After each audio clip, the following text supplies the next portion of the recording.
Welcome to episode 171 of the Good Kraken Show. I am your host, Devin Stanford, aka Brevin the Dude. I am joined by the sick one today, Mr. Ernell Pearson, Ocean Trend. How you doing, bud? How you doing? More ways than one, too, you know? What's happening, babies? I was in the hospital this morning. Were you really? Yeah. That's why. Are you dehydrated? No, my stomach has been having a really bad pain the past couple of days, and I pooped a lot of blood this morning. Oh shit! Yeah, man. Damn. So tonight's the last night you guys get to see me alive because I'm dying.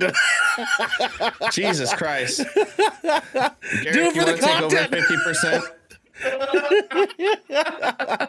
No, my doctor referred me to a stomach doctor, so I will be getting an appointment set up and all that good stuff. But I actually fell asleep from 3 o'clock until 20 minutes ago, so I'm like, nice. Nice. So I just woke up. I'm in it though, guys. I'm here. I'm fucking here. We're doing the thing. You are. I would miss this for the world, baby. Let's go.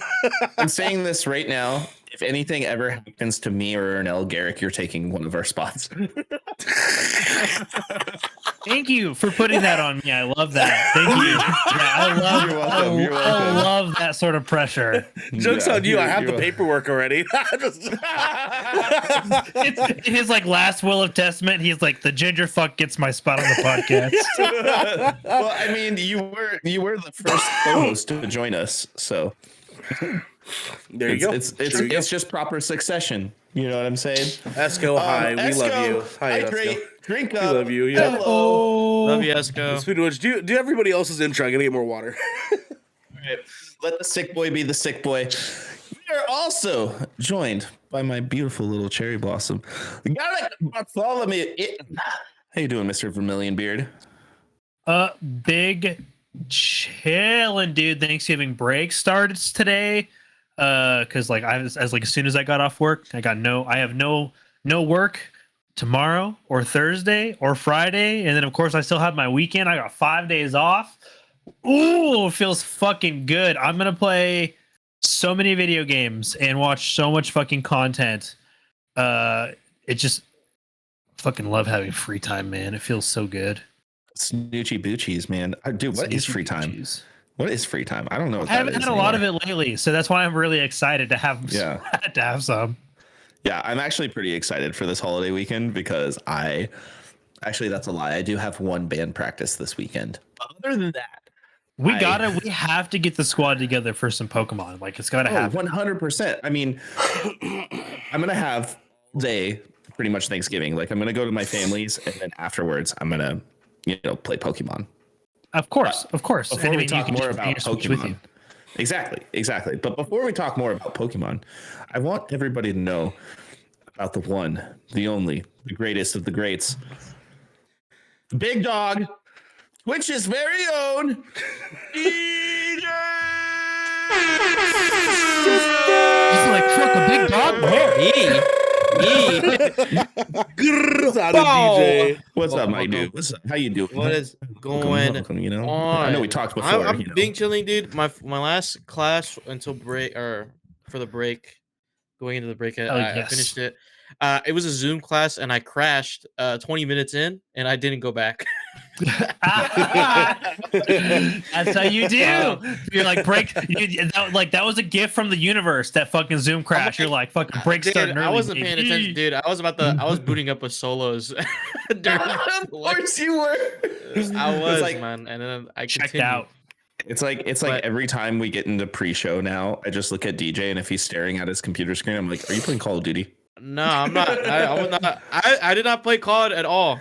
I have not played COD at all before the call or before the show. So, also my family's here. My aunt from Virginia, and my aunt's cool. My aunt from Virginia came and also brought my cousin Billy. He's from France, which is very, very funny. So is this all part of the immediate Simfix family? Is this no, actually, like it's just Billy hasn't been in the States since like forever. So like he's coming here to visit, and then they leave Thursday morning to go to Virginia and they're gonna have Thanksgiving up there. no? So a question. I have a question for you. Yeah. Have you showed him the clip about what you said about French people? Billy's my family, dude. He doesn't count, and he probably agree with me. What's his accent like though? He has a French accent, but it's not hilarious like the other ones. Wait, what's his last name? What's his last name? Is it a French last name? I don't fucking know. You don't know the last name? You don't know your cousin's last name? Does he have a sweet like Vietnamese last name, or is it like? I assume it's my last name, but like I don't know. I just call him Billy. Yeah. Yeah. But right. No, there's he mostly speaks to Daddy Simfix and Billy Simfix. My family. Yeah. My family just mostly speaks to him in Vietnamese, and his Vietnamese is pretty good. So. You know. Brad. Does he pronounce it Simfa? No. So he doesn't even know I'm doing this podcast. Like one thing, and this isn't just your cousin. This is just anytime I hear the name Billy, like pronounced Billy, I think of Billy from Billy and Mandy. Billy Simfa. Yeah, I remember Billy and That's Mandy. a rough comparison. It's a very rough comparison. I'm not Billy's saying cool. I've never met Billy before, so like this is the first time meeting him. I've only like seen him through FaceTime. Like my other cousin family has come to visit. That's the best kind. No. And so not when you're Asian, dog. Because this will be some extended ass family you haven't seen since you were like 6. I'm sleeping here. I've been sleeping here for the past that year.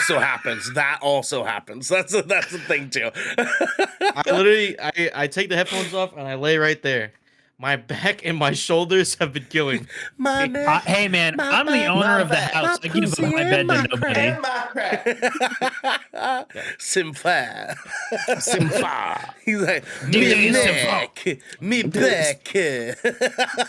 Billy's one of the good ones. So. Oh, okay. Well, before we really dive into it, guys, just with us having a little bit shorter week than usual, does anybody have any cool plans in observance of gathering with their families this week? And that's it. Nothing else that we're observing. Correct. Yep. Just food, man. just food and kicking it, dude. That's the game. I'm gonna cease to exist until next Monday. No. What about Saturday? Oh, dude, I'm trying to contact my barber to see if I can get a haircut, man. I need a haircut back. I got my haircut on Friday. I'm getting my haircut on Friday. Oh, Saturday we're going to see Maryland's dope ass aunts. Little like cutest fucking gay couple on the goddamn planet, man. They're so sweet. I love them so much. We're gonna have soup. We're having soup. I don't know what kind of soup, but we're having soup. This is part of the year for soup. This is it. Yeah, man. That's it, dude. I'm fucking down, man. Give me all the soup. You like 8 different types of soup someday. I'm here for it. I'll bring you soup too. Yeah. Robin. Garrick, what do you got going on this week?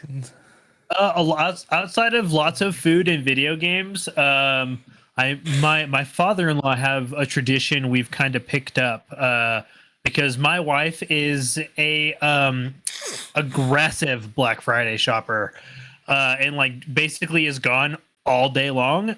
So to fill in the day, like while she and my mother-in-law are out shopping, just like the first year we were married, my father-in-law and I just kind of like started like just randomly sharing movies with each other that like one another of us hadn't ever seen. So like movies that he grew up watching or movies that he really liked that I'd never heard of, like he'd be like, all right, your turn, you watch one. And so like the day after after we like eat Thanksgiving dinner, basically all Thursday day going into Friday, and then all Friday we just take turns watching cinema we've never seen before from one another's perspectives. That's cool. From one another's collections. That's actually I fucking love it. It's tight. That's sick. Yeah, that's super wholesome. So me myself, I'm doing dinner and eating lots of snacks and drinking lots of beers and probably whiskeys on Thursday with my fam. And we have a tradition where we go to Oaks Park and go roller skating as a family and friends and stuff like that. However, this year I cannot partake because my ACL is a little fucked up right now. Fair. Yeah, that's fair. Yeah. But I'll still go. I'll go hang out. I'll bring my Switch with me. I'll play chill, Pokemon. right? Yeah. But dude, Oaks Park's a fucking death trap anyways. He wants to roller skate there. That's what I'm saying. That's what I'm saying. It's family tradition, yo. It's family tradition. Doesn't mean it's safe. But outside of that, I got some really cool stuff going on with music, and I'm really excited about that. So that I'm going to be doing that on Sunday. I'm going to take in the other days to chillax, and I still have to work on Friday. But I'm going to go see Loathe tomorrow night, which I'm really excited for. Good shit. They let it in, and it took everything. I love that album. Such a good album. Such a good album. Dude, they're playing it from front to back. It's going to be an experience. Yes. And then I'm going to see my friends in Dying Wish with Counterparts on Friday, which is going to be sweet. I'm doing that instead of Black Friday shopping. Good bands. Good bands. Yeah, great bands. Oh, I get to see you Space Cowboy too. That band is fucking wild live. That's a lot. That's a good live band. Yeah, dude, I played with them at a post, like American Legion Hall one time, and it was nuts. But we're not talking about playing shows, guys, because we're talking about broken perfections. That's fucking teamwork and much, much more. Because this is the Good Kraken podcast, your choice for all the nerdy video game and pop media news, reviews, and discussions that you want to hear live every Tuesday at 7 p.m.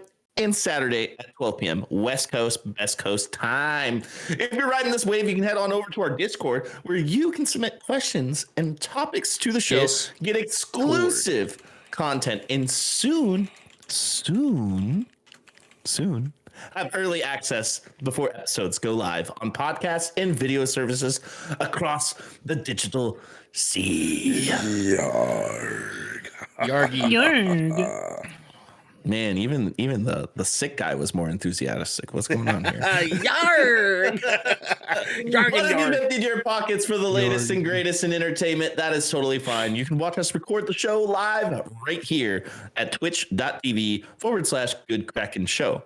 If you have Amazon Prime, you also have Twitch Prime, and we would love for you to give that to us to help us keep pushing out content for all of you listening or watching at home.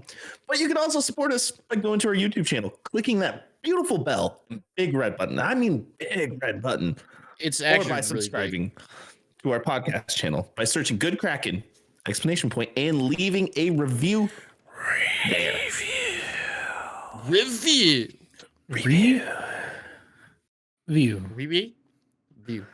Garrick.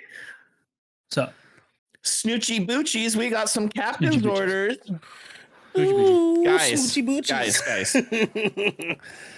The biggest thing about this episode today, and the biggest thing that we have coming up in the next couple of weeks for you guys, join us December 8th at 4:30 p.m. West Coast time. That's going to be at 7:30 p.m. Eastern for our live reactions to the 2022 Game Awards. Goddamn, we're going to be here. Guys, let's do it.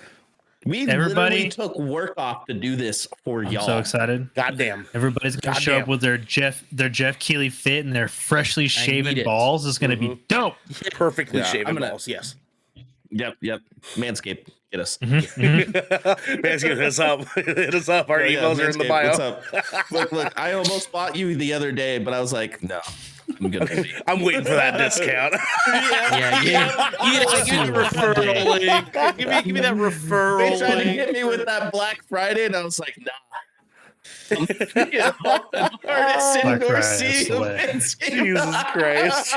Christ. All right, well, guys, we have no news today. That's right. We are going straight into what, Devin? You see this? Oh, Jesus Christ. I'm a bitch. God damn it. Why did I let him do this? Why did I segue this way? I shouldn't have done this. It's we know it's coming, but we can't do anything to stop it. Oh, God. Look. Sometimes captains need to yell these out, and you need these things to do the things that captains yell out in accordance. So it's hands on deck. yeah, that's what it was. 3 weeks of normal segues you gave us, and then this. We're not fortunate. That was better than most of the time. So you can eat my ass. Okay? No, that was worse. Was it though? Yeah. Yeah. You need these to do what they yell at you to do so that you can do them. Yeah. Have you ever Oh my god. ever wanted so bad you can do anything? I took an hour and 10-minute nap after I got off work today, and I forgot to set an alarm. And I had the panic wake up where I woke up like the jump, like you're falling, wake up. And I looked at my clock and it was 6:07. I was like, oh, Jesus Christ. Like that, like Garrick that one time, he's like, oh shit. It was like 8:30. I'm like, what, dude? I fell asleep fucking last night like that. Like my wife's just like, hey, you're asleep with your shoes on. I'm like face down on a pillow. I'm like, what? She's like, what time is it? I'm like 10:30. I'm like, going to bed then. Jesus Christ. Look. It's better than walking on the middle of a shipwreck. Okay, all right. What are we talking about for hands on deck? What are we talking about for hands on deck? We have all been playing a little game called what? Oh yes. We most of us in the GK crew have been playing quite a lot of Pokemon Scarlet, and I said most Pokemon Scarlet and Violet.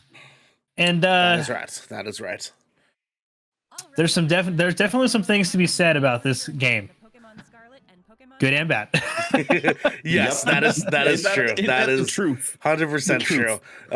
Gary, we're going to let you kind of do the headway here. I don't know how much input Devin's going to have. I've been playing for about 6-7 hours now, but we could talk a little loosely about it. But Garrick, you've been playing the fuck out of this. Absolutely. Yeah. I have been going pretty ham. Going to be playing it tomorrow on Vermilion Voyages too. So yeah. Yes. But anyways, so this is Pokemon Scarlet and Violet. This is the continuation of Pokemon's mainline, their core game franchise. This is Arceus was the spin-off. It was kind of its own thing. And this is the new main game in the Pokemon franchise that uses quite a lot of some things that were implemented in Arceus. So this is set in the brand new region of Paldea, which has a really, really heavy Spain influence. Lots of Spanish culture influences as far as like España, yes, as far as like Pokemon design and names, etc., etc. And this one kind of has a little bit of a different approach where you as a player attend an academy that's focused around learning about Pokemon, and you are set out on your treasure hunt. Your treasure hunt is involved, that it's doing your basic Pokemon journey stuff. It's defeating your gyms. It is completing your Pokedex. Taking down your big bad X team here. This version, it's Team Star. And ultimately making your way to the Pokemon League. The game kind of does it in this way where it kind of presents it to you where like you can kind of pick and choose what you want to do, but really at the end of the day, if you are going to complete this game and like you want to like to finish it, you're going to be doing all of these tasks, but just kind of at your own pace and leisure and in whatever order you choose, which is a new thing for this Pokemon game because it's open world concept, and we'll get into that in a little bit more. So turn-based combat makes a return in this one, just like it has in pretty much all the other Pokemon games, this is actually a return to its roots. Arceus kind of deviated a little bit. It had some action RPG, some real-time combat elements that were pretty hit or miss with as far as like application and fan reception. So returning back to the games is like back to the core battle type that we all kind of know and love from the Pokemon franchise. People are really stoked on that. The gimmick mechanic for this version is the Terrastalize, which is basically it's like your Mega Evolution or your Gigamax of this version, where in this case you are crystallizing your Pokemon in where it adjusts to something new called a Terra type, where it may be a Terra type related to the Pokemon itself, that like it might be like a typing it already has, or like it might be a special typing that's completely different from that Pokemon's normal type, and it's boosting those move types while that crystallization, that Terrastalize, is active. It looks absolutely fucking atrocious. It is the dumbest gimmick visually that has ever been implemented in the entire fucking franchise. I think it's cute. I fucking hate it. I'm a fan of the Gigamax. I do like the Gigamax stuff. But I digress. That's definitely a personal gripe. I think it looks fucking goofy as shit. Sure. So the open world concept which was kind of teased a little bit in Arceus, because we didn't really have true open world. We just got like that large region design. So they kind of leveled it up here by actually making the game completely open world, meaning you can interact with, like, going into Pokemon centers are all outside. You don't have to go into a building to be able to continue your adventure. You can tackle the gyms, the Titan Pokemon, and the Team Star bases in any order at your leisure. You might have some difficulty based off of level restrictions for kind of the areas for the Pokemon spawn and like their general levels, but if you're willing to kind of fight that grind and go against the norm, you can absolutely do the game in any order, which is very new for the franchise. But as far as like new stuff, this is really the only new thing aside from like the new gimmick. The raids have made a return. They've been ongoing for a couple of games, and which I'll get into in just a second, but the open world concept came at a great price this time around. It sure did, Garrick. It sure really did, bro. Yeah, it did. Which now I'm gonna get into like that graphics and game performance a little bit. The textures of the Pokemon sprites have kind of gotten an upgrade this time around. I don't know if you guys have had the chance to look pretty closely. Sprites, they're not even really, if you can even call them sprites anymore. They're 3D models at this point, but they're sprites. We're always gonna call them that. Right. But like the Pokemon that have fur actually have fur. Like it has like a fur-like texture. They've really done kind of like leveled up the idea of giving the Pokemon a sense of like, these are creatures that aren't just like 3D like glossy blobs that just look vaguely like animals. So like they kind of leveled up like the detail in the Pokemon themselves. But as far as like world concept goes and like overall game aesthetic for everything outside the Pokemon game, it leaves a lot to be desired. The world's pretty barren. It's got like that Breath of the Wild empty, lots of grassy fields and trees sort of feel, where like a lot of it looks the same outside of deliberately opening the map and being able to see like, okay, like there's obviously a desert region, but the desert looks like a desert, right? Like there's nothing special to it. Fields are fields, the mountains are mountains. Like it's a very generic sort of like open world approach. Which came at a massive performance cost. This is like the biggest thing that is going to ding the game for a lot of players. And this is the worst performing Pokemon game ever, period. There is no Pokemon game that has performed at such a shitty level as this. I'm talking clipping through the ground, being able to see through character models, the ground disappearing while you're battling an enemy, the game outright fucking crashing, a baseline 30 FPS that literally makes Gotham Knights look like it ran like smooth perfection. I'm talking, we're talking stutters that drop to single digits. Yeah. And like character models disappearing. Oh god, it's character models disappearing. Like this game is the buggiest, glitchiest, most unstable Pokemon game ever, period, ever. Like everybody said that like Arceus had some issues, but wow, good holy wow, did this have some performance issues, DJ? What would you chalk this these types of issues towards? Would you be is it like inexperience, increasingly lazy development from Game Freak? Because the quality and stability of Pokemon games have been in a very slow decline since about the 3DS days.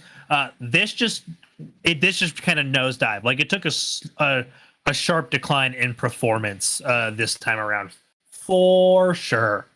Yeah, or no. Me or Devin? No, sorry. Okay. No. I will say that it feels like this game was rushed to get out the door. It like they really felt like rushed as shit in this. Like they have something here, and you can tell that they had a good idea of what they were trying to do, what they were wanting to do, but the polish was such a second thought that like, dude, like I'm sure you guys have seen it, but there's been some side by side comparisons of like the environmental art and graphics in of this game in comparison to Xenoblade Chronicles, and how like massively different these two games look in at scale. Yes. And like this game looks like dog shit, dude. And this game looks fucking terrible. I do want to make sure I iterate though. I don't think that many points are being taken away from this game for that. For like a shocking amount of points are not being taken away from people, because a lot of people are kind of seemingly like embracing it in a weird way that we do with like Grand Theft Auto and like Red Dead Redemption 2 when it came out. Like the Pokemon fan base reminds me very much of like, they always have the same sort of reaction that like the Sonic fan base does. Like everyone's going to be super extra toxic and really shitty, yet everybody fucking owns this game. Like, yeah. I want like they probably sold over 3 million units by now. Oh, I'm sure. Easily, like because Pokemon game fucking it always sells units. They push units. But the thing is you're right. They did rush this because they wanted to hit that holiday window. That was 100% what it is. Mm-hmm. Yeah. I remember when they did the announcement for this. I remember all of us talking about it, and I remember I was like, this feels too soon, because although Arceus was a standalone experience outside of the mainline games, it still had the quality of a mainline game, right? It still had the lengthy story. Yes. It still had all the content. They did something new. It was bigger than most of the other games they've ever done. This came out like what, 8 months tops after Arceus? Does that sound about right? Yeah, 9 months, give or take. 9 months. Yeah, 9 months. I feel like this should have been a spring game. And if timing wasn't going to save the performance of this game, I think this is a big realization for Nintendo that like, hey, you need to upgrade your hardware. Is that a sandwich? That is a sandwich, yeah. And I'm sure Garrick will be getting into that here in a second. I do, if I could add just before I hand it back off to Garrick here real quick, I do want to make sure that it's understood that like this game is it, dude. This game is exactly what we've been wanting from a Pokemon experience since we were children. This open world, like Pokemon experience. This game is it. If they could clean it the fuck up, dude, like, oh my god, man, this is it. This is the fucking game, dude. My next thing. Go ahead, Garrett. Which do it. Like this is like, as far as like the way the game presents itself and the kind of journey your character is taking, being able to see the Pokemon in the wild, the way you are getting about the world, the way that like you are able to tackle the adventure at your own pace in your own order. This hands down feels the closest we have ever gotten to the anime Pokemon experience, despite its performance issues, right? Because it's just the way that the game chooses to present itself. It's like you are able to complete your own team, grab the Pokedex, do all of these things, and have these sort of natural interactions with these characters that don't feel out of place regardless of the order you do them in. And that's one of the things that I feel it needs to be noted, is that like underneath the massive performance issues, and they are massive, there's a lot of them, like this feels like a really good Pokemon experience. Like as far as like being able to like the co-op experience, which I'll touch on real quick. This has a 4-player co-op. You can literally join and explore the open world untethered to one another. Go do your own story beats, can like catch version exclusives, capture shinies, like battle, watch your other players battle. Like it's got a lot to it that makes it feel like a Pokemon game. But that's also in a way to its own detriment, I will say a little bit, just because this game it's not gonna, because of the performance issues in like the way it's being reviewed as such, this isn't gonna bring a lot of new people to the franchise. This game is 100% for diehard and longtime fans. Like this isn't going to connect. I don't feel like as a core Pokemon game to a lot of people that are new or like looking to like inch into the franchise. Arceus probably is a better starting point than this game would be. Like if this is your first Pokemon game ever. Right. That's for damn sure. Yeah, that makes sense. I personally, I own Arceus and I never played it. I started it, never played through it. It's too late now. That's fair. But also, I really wanted to touch. And I forgot to mention this. There's the picnicking. Picnicking is back to your sandwich comment, DJ. Is like a new thing that you can kind of do in this game that they've had sort of cooking recipes and that sort of thing, like in sort of light ways before. But now it's like whole new thing. Like this is kind of how you approach like Pokemon growth and like getting special effects and buffs for your Pokemon. And there's lots of different recipes that have sorts of these different effects. And you can find picnickers out in the world that will give you like a free respite from Pokemon battles. Like you can't restock your stuff, but like they'll give you the opportunity to just like, all right, you'll rest your Pokemon, go back up to full HP, and you can continue on with your journey. I haven't delved too much into the picnicking side, but I know it's actually like it's like a full mechanic. Like you can spend like a lot of time like making recipes and feeding your Pokemon and taking care of your Pokemon. It's melded very well into like Pokemon care and Pokemon breeding and growth. So is it like so is it just like temporary stat boosts, or is it like something that like you can change like your Pokemon's like happiness level sort of thing, or like I'm not 100% sure if it's related to Pokemon IVs or EVs at all. I'm not. I have like one friend that's really deep into the competitive scene that would probably know better than myself.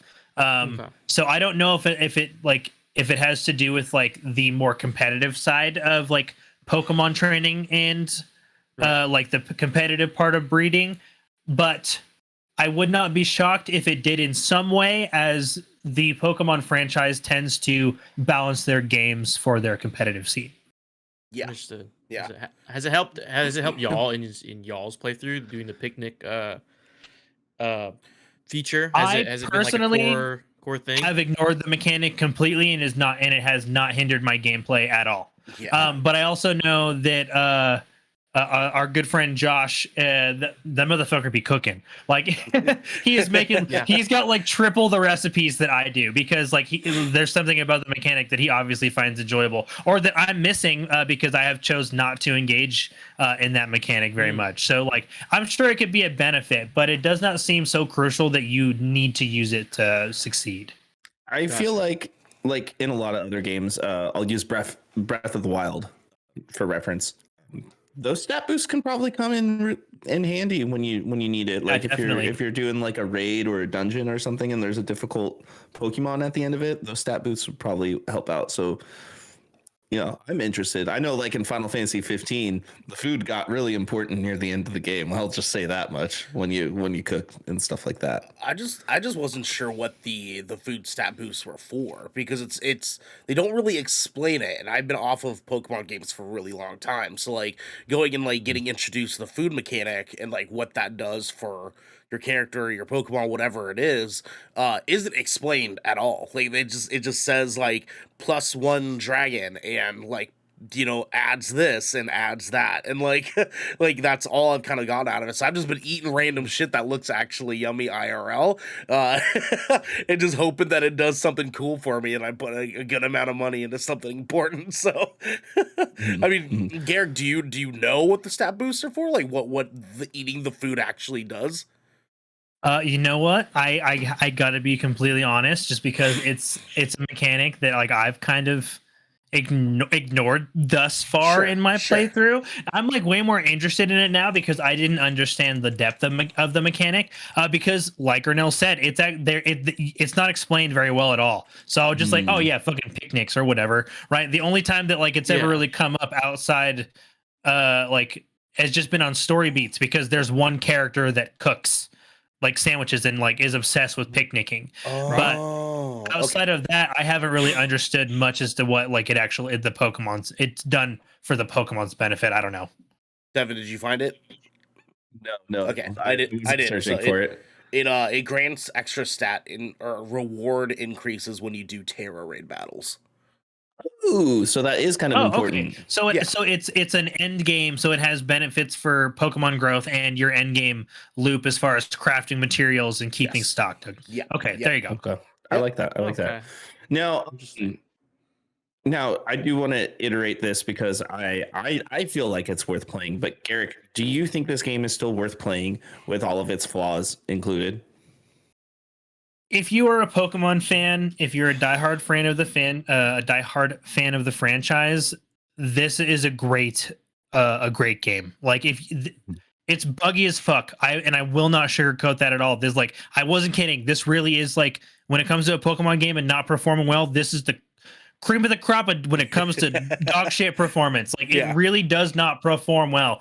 But god damn it, when like the moment-to-moment gameplay is very satisfying, which is where like I can recommend it to fans. If this is your first Pokemon game, don't buy this shit. Like it's rough. Like, and I hate to say that as like a longtime Pokemon fan, even though this game is $60, over $70, I would feel guilty recommending this game in its current performance state to our community.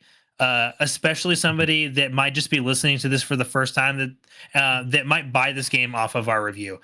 This game does not perform well at all. But if you love Pokemon games and have for a very long time, this shit slaps so fucking hard. I have like never been so. I know that's a fucking really weird divisive take. But that kind of comes down to where like my review is going to end up being ultimately middle of the road from me personally. Definitely wait if you're not sure on it. Wait for this to go on sale. Now I will say this is a Nintendo Pokemon game.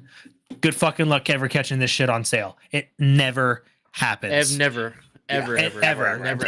It's pretty Find rare. it in the bargain bin at a Best Buy before you even get a fucking deal. I will say it's pretty rare. So rather than recommending waiting for a sale, absolutely keep your ear to the ground for major stability improvements. Until the meantime, this game is a 6.5 out of 10 for me. Okay, 6.5. I was going to ask you too. Does Game Freak and Nintendo ever have a history of patching the Pokemon games? Do you think that is going to be something that we see happening, especially with the most recent titles? Absolutely have gotten content updates, and when they do those sorts of content updates, they do tend to improve performance where necessary. Also, given the fact that Nintendo is also having to actually officially start to issue refunds because of the community outcry about the performance of this game, rather than hemorrhaging funds, I bet you it will be cheaper for them to go fix it. Yeah, 100%. I was just gonna ask if you think that will happen sooner or later, especially with the reception we've seen, not only just from fans, but even the major gaming media outlets. We've seen it from everybody. I saw IGN just slam this game for its performance. This at the end of the day, Pokemon is one of Nintendo's absolute. It is their biggest money-making franchise. Period. It makes more like, even though Mario is more well known for Nintendo, this is absolutely their franchise that makes them their dough at the end of the day. They cannot afford to continue to decline in quality if they want this franchise to continue to make money for them. So they absolutely are going to go back and fix this.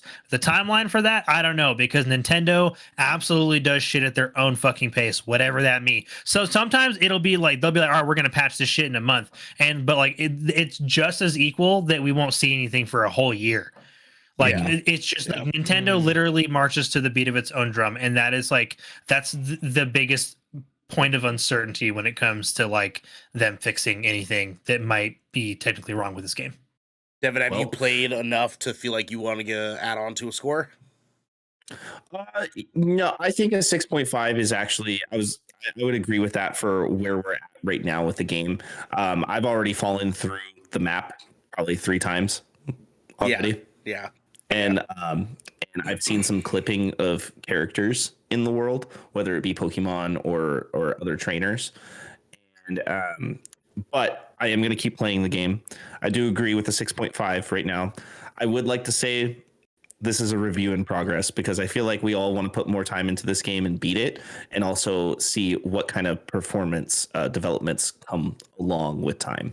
I've also heard some rumors that completing some certain things in the game, and it really is just a rumor, so I'm not going to address it until I've gone through with it myself, that like actually supposedly improves the performance in the late game, and I'm going to test that for myself, and I'll get back to y'all.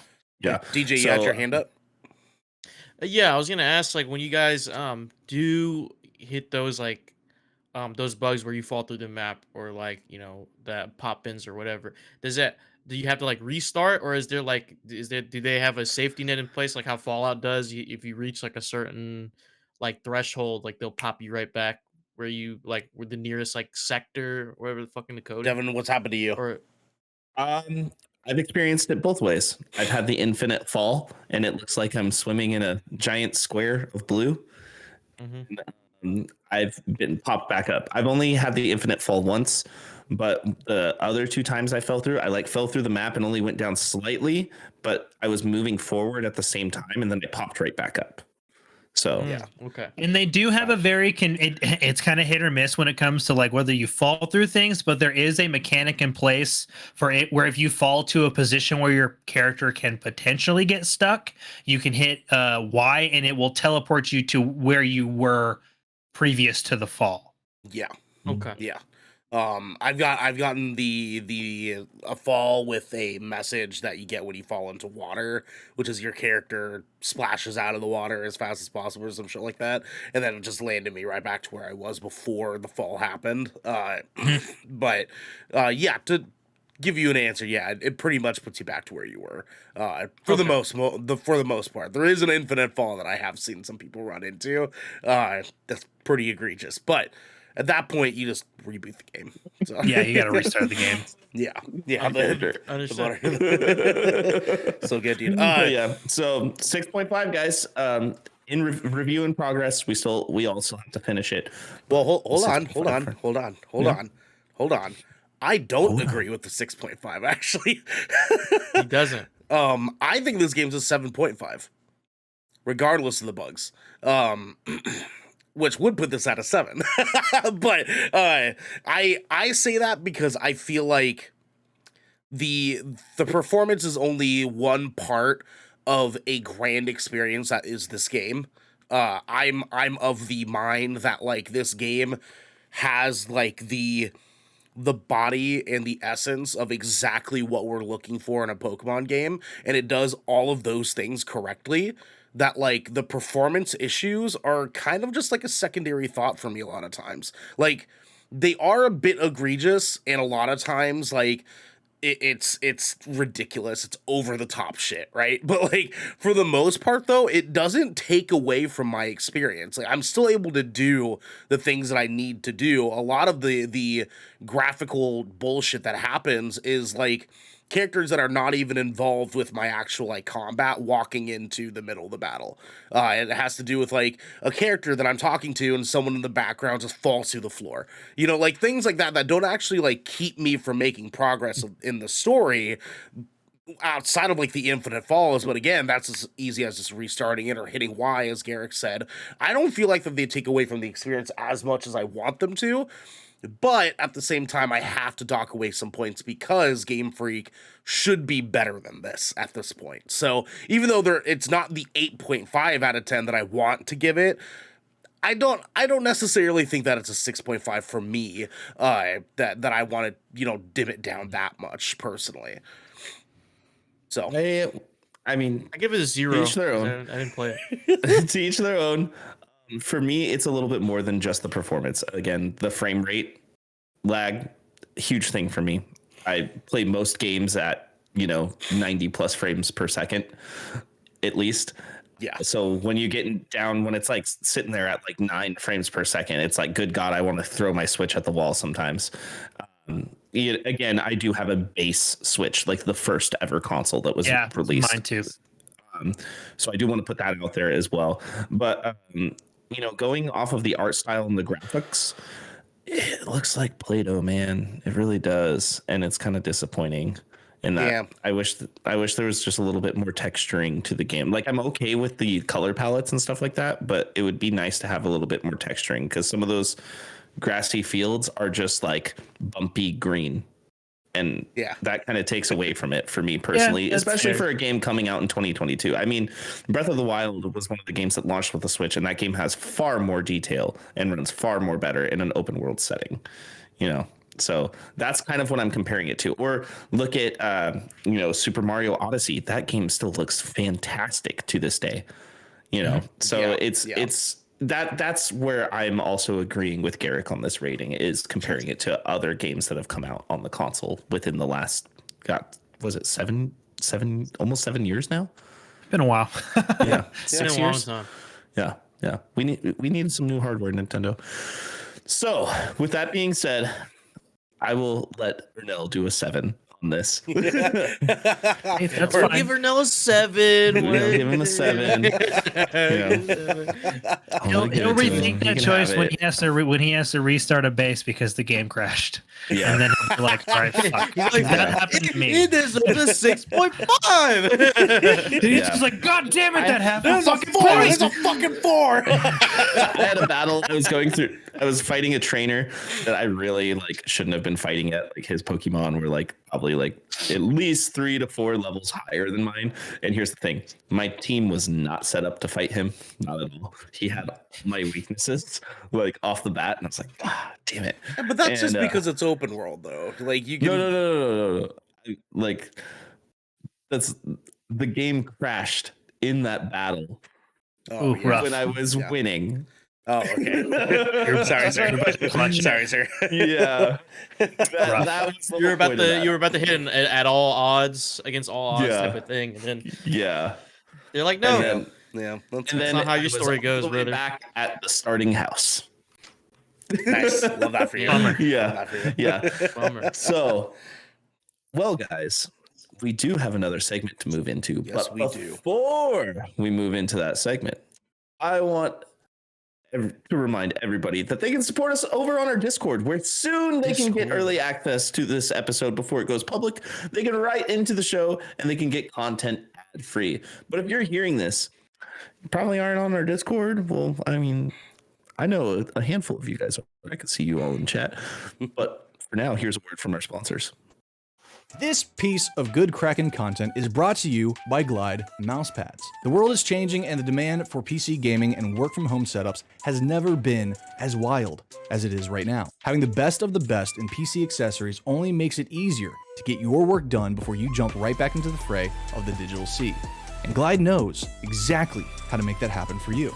Glide Mousepads is the future industry leader in mousepads, offering beautiful, smooth, waterproof products made with eco-friendly materials and non-slip rubber in a variety of sizes that are guaranteed to help you get that next win. Now, if you're like me and you spend a lot of time in your command center, whether it's streaming, editing, or designing, you need a quality mousepad that can keep up with that constant grind. You can go to glidemousepads.com right now and use code KRAKEN for 15% off the Founders Edition mousepad in every size available.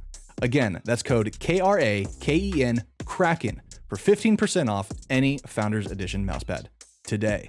Our next sponsor is Rogue Energy. Late nights are pretty much commonplace for us content creators, and any of us here at GK can attest that sometimes you're just too damn tired to even think about how not to be tired any longer. Lucky for us, though, Rogue has figured out how to give those late nights and even earlier mornings the supercharge that we all need.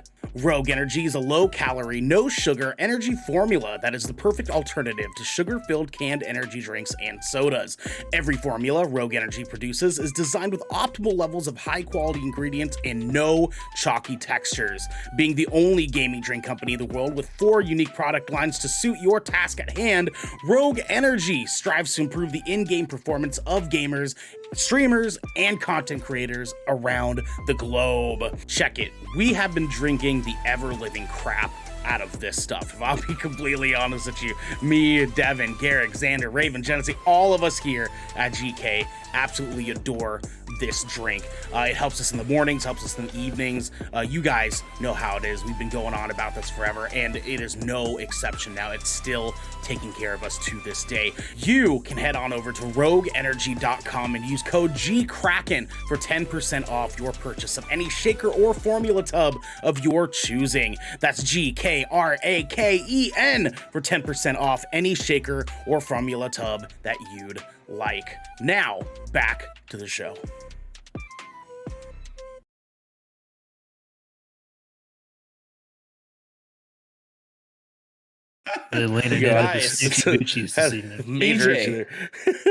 DJ, what's up? Can you tell the people what we're getting into next? Well, Devin. Damn. You better protect your fucking neck. We're going in the fucking gallows, baby. Yeah, fucking gallows. Your fucking neck. So aggressive. It was aggro. I love it. I love it. Very aggressive. Yeah. So, Devin, guys, what are we talking about, baby? Oh, trust me, I got us. I got us. Guys, it is GK's official 2022 Game Awards votes. We are going to be going through all, I believe we got 31 categories here, and we're going to be giving GK a vote on every single one of them. That's right. We're going to win the Game Awards, guys. GK gets all the votes. We are the real winners here, okay? We're the real winners. That's right. That's the us. real winners? The real winners. The wheel winners. So we're the wheel winners. Before we go diving into this here, okay? So I want to make sure, because we did this last year, we now know kind of like what this takes, what this is going to happen here. So firstly, we're going to be very, very loose about anything that has to do with esports, because that's not what our platform really covers. It's not our bag. So DJ will be our esports. Okay. Yeah, I got you guys. Yeah, words are hard. Yeah, there you go. So yeah, we're out in the field. Yep. Thank you so much, Ernell. So we're out here in Albuquerque. Yeah. So guys, I would like to jump us straight into this, and we are actually starting with esports categories here. Well, hold on, just a couple more things, just to make sure that we're all on the same page here, okay? For any of these nominees, we had the agreement last time, so we are having conversations about each category, and we're coming to one consensus vote as GK as a unit, just for the people at home to make sure that they know. Yes. There are going to be some games that not all of us have played. That does not mean the person who has not played it can't make a vote. Okay? You can you can cast a vote based on what you feel is good for the gaming community as a whole, based on things that you've heard, things you've seen about the game, so on and so forth. You do not necessarily have to have played the game in order for you to advocate for that game. Okay? Just to make sure we're perfectly clear here. Devin, take it away, my guy. Absolutely. Guys, we're going to be starting with the 31st category in the 2022 Gaming Awards. It is the best esports event. We have EVO 2022, 2022 League of Legends World Championship, PGL Major Antwerp 2022. Never heard of that one. The 2022 Mid-Season Invitational and the Valorant Champions of 2022.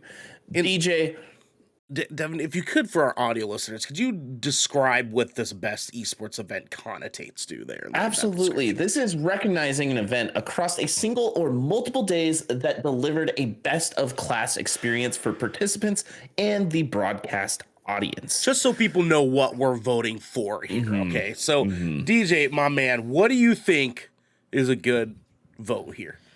Okay, so as resident esports correspondent here, I only know a few of these. EVO is of course the fighting game community, most of it. So that entails a lot of different games. 2022 League of Legends World Championship, of course, is the biggest tournament for League of Legends. That is from teams from each region that they have esports events. Like South Korea, Brazil, US, Europe, the EU, Australia, Oceanic region. The PGL Major Antwerp 2022. That is the CS:GO Counter-Strike Major. The Midseason Invitational is also League of Legends, or as it's known for, it's called MSI, which is also pretty big. And Valorant Champions 2022 is Valorant's Champion series. And that's pretty cool as well. But I will say, I only know a few of these. Knows all of them. No, I looked it up. Oh, okay. I looked it up. Okay, sure. All right, good for you. But like, I know of these games. The only things I don't know is Evo. I just don't know the events because I don't really. Evo's Mortal Kombat, Street Fighter, Tekken. Evo's the one I am the most familiar Evo's with. FGC, Smash Bros. So immediately I want to say I want to eliminate Valorant, even though it's my game. It's new. It's the newest in the esports scene, and as much as people play that game, it kind of blew up during the pandemic. That's when it released. So there hasn't been like a following per se. Like it hasn't been a lot of people like going to the live events. I don't even think they had too many people at their esports event. Sure. Even though Riot does when events happen, they do make it huge. Like Worlds, I remember a few years ago they had the Worlds, like the half of a South Korean stadium, like 50,000 people. So I'd say Worlds is probably our biggest vote here. Worlds, MSI, Major Antwerp. Because Counter-Strike, I see a lot of clips of the crowd, people bringing their laptops, opening CS:GO cases for the camera. Everyone's like, oh, and then like he gets a blue, he's like, oh, like it's that type of thing. And Counter-Strike majors never disappoint. Worlds never disappoints either. MSI is kind of new. It's a mid-season invitational. It's very competitive, and there's a lot of tension there for teams trying to make it to Worlds. So I understand why that's there. But I'd say it's between League of Legends and Antwerp, and I'd say it'd probably be Worlds because I think Worlds is like, all right. Worlds is big. I think that's gonna get our vote here. That is an experience, man. I've seen videos of Worlds, and that's where they hold like concerts and shit, and like shit pops off for the league, like World Championship. I think this is the first time that they got everything back up and running since the pandemic. But before then, yeah, they would have so many people come out. They would have like new music videos, fucking KDA, their K-pop, J-pop bands or whatever. I love KDA. They always show up. Love KDA. Love KDA, dude. Mm-hmm. All right, well, perfect. Let's go to the next category then. Absolutely. On to category 30, the best esports coach. The esports coach judged to be the most outstanding for performance and conduct in 2022. First up, we have Andriy Blade, but that's with a 1 and a 3 in it. Horodensky. Then we have, and he's of Nautis Vincere on CSGO. Then we have Mathis BZK, I guess, as Bazooka without the ooze. Yeah, right. Perisconi, and he's on Team Loud with the game Valorant. Then we have Eric Doombros Sandgreen, and he is with Team FPX of Valorant. And then we have Robin Dahlstrom, and he's on the FaZe Clan at CSGO. And then we also have Go Score Dongbin on Gen G League of Legends. So DJ, we have 30 categories here. Let's boom right in, baby. What is your vote here? Who's the best? Tell us who it is. I picked Doom Bros, but Bizka Loud is a Brazilian team that they won the Valorant championship with. They beat out the best team in Valorant, which is our North American team, Optic. So that would get my second place, but Doom Bros for FPX is fucking great. I love it. His strategy. Yep, let's go with it. Let's go with it. All right. Oh, yeah. Next category. Right. On to 29. Best esports team, recognizing a specific esports team, not the full organization, but judged the most outstanding for performance and conduct in 2022. We have Dark Zero Esports on Apex Legends. We have the FaZe Clan with CSGO. We have Gen G with League of Legends. We have the LA Thieves on Call of Duty, and Loud on Valorant. DJ, who are you picking? I picked Loud because I don't know anyone else here. Fair enough. So it's a good reason to pick. I actually do have a vote here as well. I would also say Loud, because as DJ was saying, the Brazilian team got to represent something there. My second vote would be LA Thieves, but fuck FaZe so hard right now because they have so much shit. Their CS:GO teams are always good though. For cool. sure, but they're a bunch of fucking rascals, dude. So yeah, like there's some bad shit going on over there. So Loud, absolutely. Yeah. All right, next category. Sounds good. We are at Best Esports Athlete. The esports athlete judged to be the most outstanding for performance and conduct in 2022, irrespective of game. Our first athlete is Zhang Chovi Jihoon on Team Gen G of League of Legends. Good job. Okay. We have Lee Faker Song Hayek of T1 on League of Legends. We have Finn Kerrigan Anderson with the FaZe Clan CS:GO. Sorry, fuck FaZe. Then we have Alexander Simple Kostelev. Kostelev. Yep. Kostelev. He is on Team Natis Vincier on CS:GO. And then we have Jacob Ye Whiteacre. And that Whitaker. Is it Whitaker? Okay. Yeah, Whitaker. And he is on Team Cloud9 Valorant. DJ. I picked Ye, even though Faker is like the fucking Michael Jordan of esports. Goddamn. Okay. Ye exploded onto the Valorant scene. He was on the Optic team that I mentioned. He's fucking insane, super consistent. For this year, that Valorant's been the most that I've watched, so that's where my vote is. All right. Even though Faker's Faker. Yeah, Love it Faker. is. Yeah, it is. Next category, best esports game. For the game that has delivered the best overall esports experience to players, inclusive of tournaments, community support, and content updates, irrespective of genre or platform. First game we have is Counter-Strike Global Offensive, CS:GO, as most know. Then we have Dota 2. Then we have League of Legends.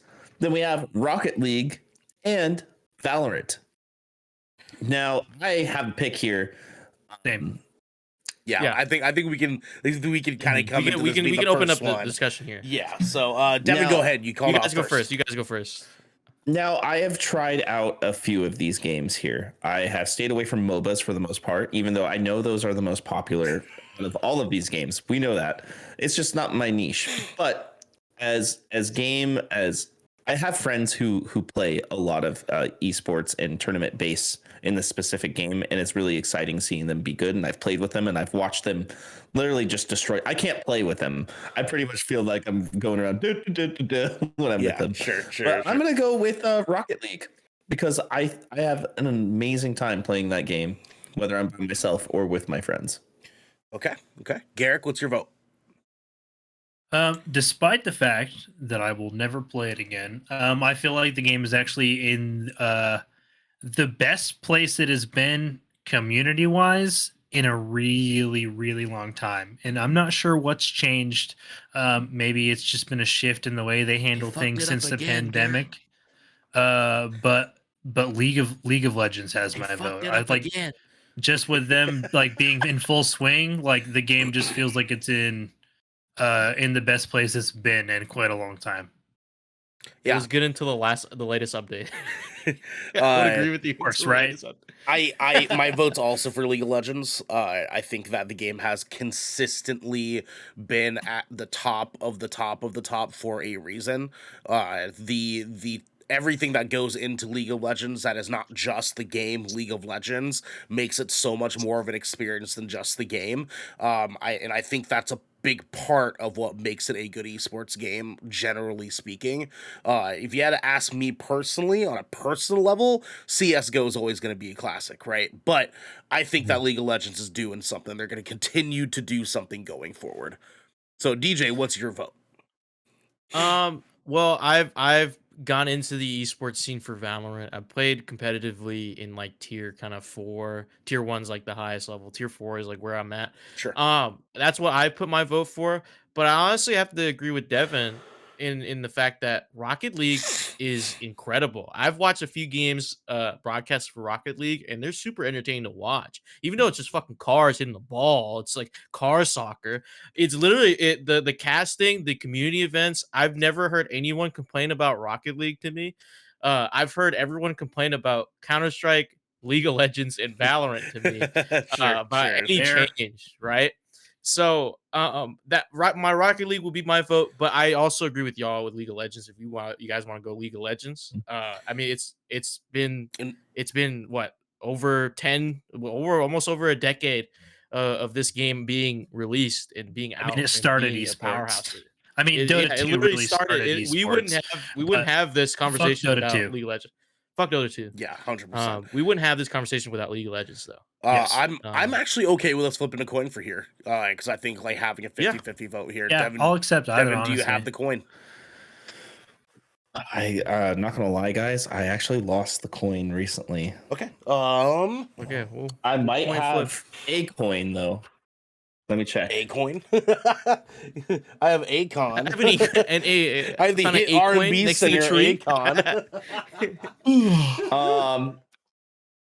I do not have a coin. He does not have a coin. Actually, he does not have a coin. Okay, what? Figure it out.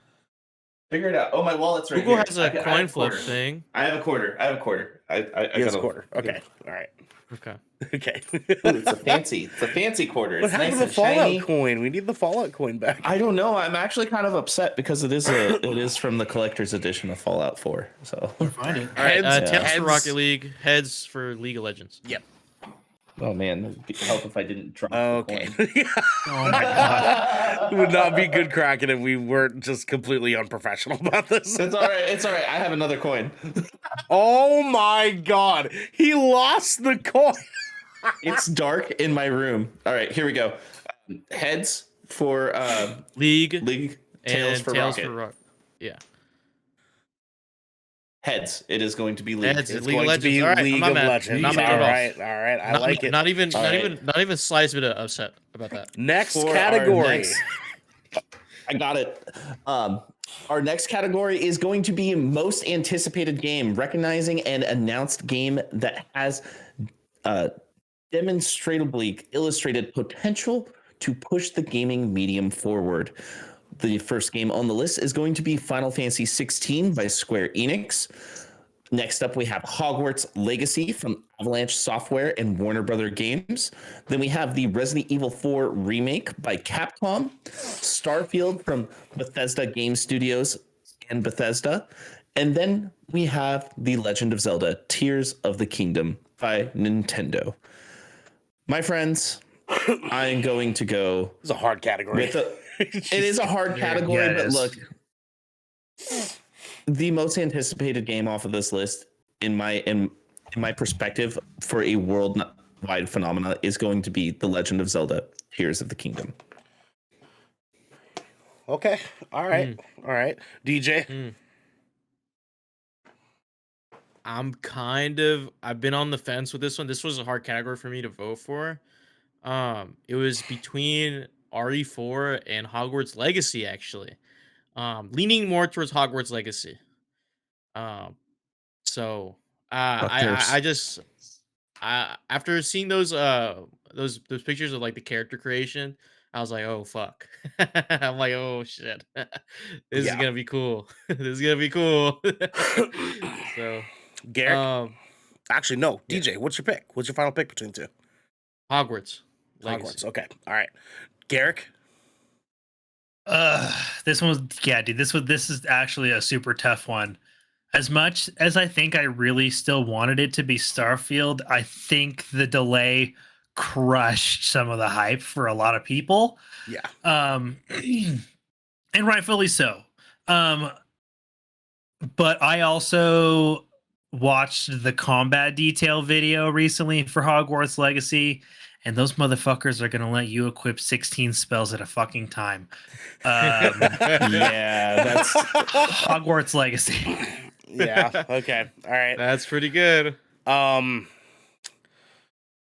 Man, my thing is also leading into what I think what I think is my most anticipated versus what our most anticipated is as GK versus what I know the world's most anticipated is, and it's definitely Hogwarts Legacy. Right. Like I think that like on a grand scale, there's enough Harry Potter fans seeing like what this game is going to be that there's enough hype around it to just barely go over the hype over RE4's remake. Like just barely. Just barely. So DJ? I've never watched a single Harry Potter movie, and I'm interested in Hogwarts Legacy, if that makes any difference. It or looks, read any of the books. It looks exact like we were talking earlier about Pokemon and like that being the exact experience we want from a Pokemon game. It's Hogwarts Legacy is that you it's want that in for this universe. Yeah, for Harry Potter. Like that's what I'm saying. Like I'm saying for like the hype is so much that I'm interested, even though I've seen nothing about Harry Potter. Yeah. I've like seen bits and pieces in class. I fell asleep in watching a movie, but like I such know, good movies. I need to rewatch. I need to watch them. Not rewatch. I did binge all the movies last year, every single one. I read. It was not a bad experience. Honestly, DJ, they're great holiday. Like, watch them as holiday films this year. They're great as holiday films. Honestly, I kind of agree. Yeah, they're all Christmas movies. Christmas is in every single one. Every single one. Is it as Christmas as like Die Hard is? More Christmas than Die Hard. More Christmas than Die Hard. More Christmas than Die Hard for sure. 20 to 30 minutes of Christmas in each movie. Yes, absolutely. So it sounds like the majority consensus here is Hogwarts Legacy. Hogwarts. I will concede to that. Dude. I do want to make known that my personal pick, and I am going to play every single one of these games, honestly. Yeah, all these games. My personal pick is Final Fantasy 16. Let's fucking go, baby. Let's fucking go, Devin. Let's go, baby. We're going to be moving on personal pick is also Hogwarts. Moving on to our next category, which this one's actually really fun. This is so hard. Fuck, Fuck yeah. There's only two. There's only two. There's only two real ones. Yeah. No, there's three. Dude. There's three. Come on, three. Man. Okay, there's three. No. Okay, Devin, read them. I'm sorry, there would be three, but that one is just two and under. A half. Yeah. Best adaptation. Recognizing outstanding creative work that faithfully and authentically adapts a video game to another entertainment medium. First up, we have Arcane League of Legends, coming from Riot Games on Netflix, and that is animated by Fortiche. How do you say that? Fortiche. Fantastic show. Next up, we have Cyberpunk Edge Runners, and this is by Studio Trigger, CD Projekt Red, and Netflix.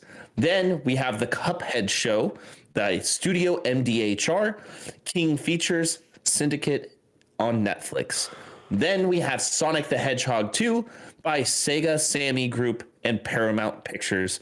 And then we have Uncharted by PlayStation Productions / Sony Pictures. Thank you, Garrick. That's the real winner, right? Uncharted, right? Oh, that's what we're voting for. That's the immediate consensus, right? Damn. Devin, go. I'm going to start this off by saying Arcane is a fantastic show and the animation is wonderful and it does get emotional. But I don't think I've watched an adaptation or an anime that has captivated me emotionally or sunk its hooks into me the way that Cyberpunk Edge Runners did. That adaptation was such a phenomenon and such a culture zeitgeist that it brought people back to a dead game. Over 1 million players.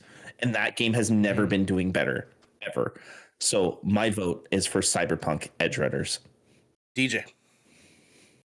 I agree with Devin. I have Cyberpunk Edge Runners voted, but for GK's vote, I really want to do Arcane because Garrick and I have the connection where the League of Legends connection where we like this is like what we explained about the Pokemon and the Hogwarts thing. This is what I imagine League of Legends is like if I was fucking living it.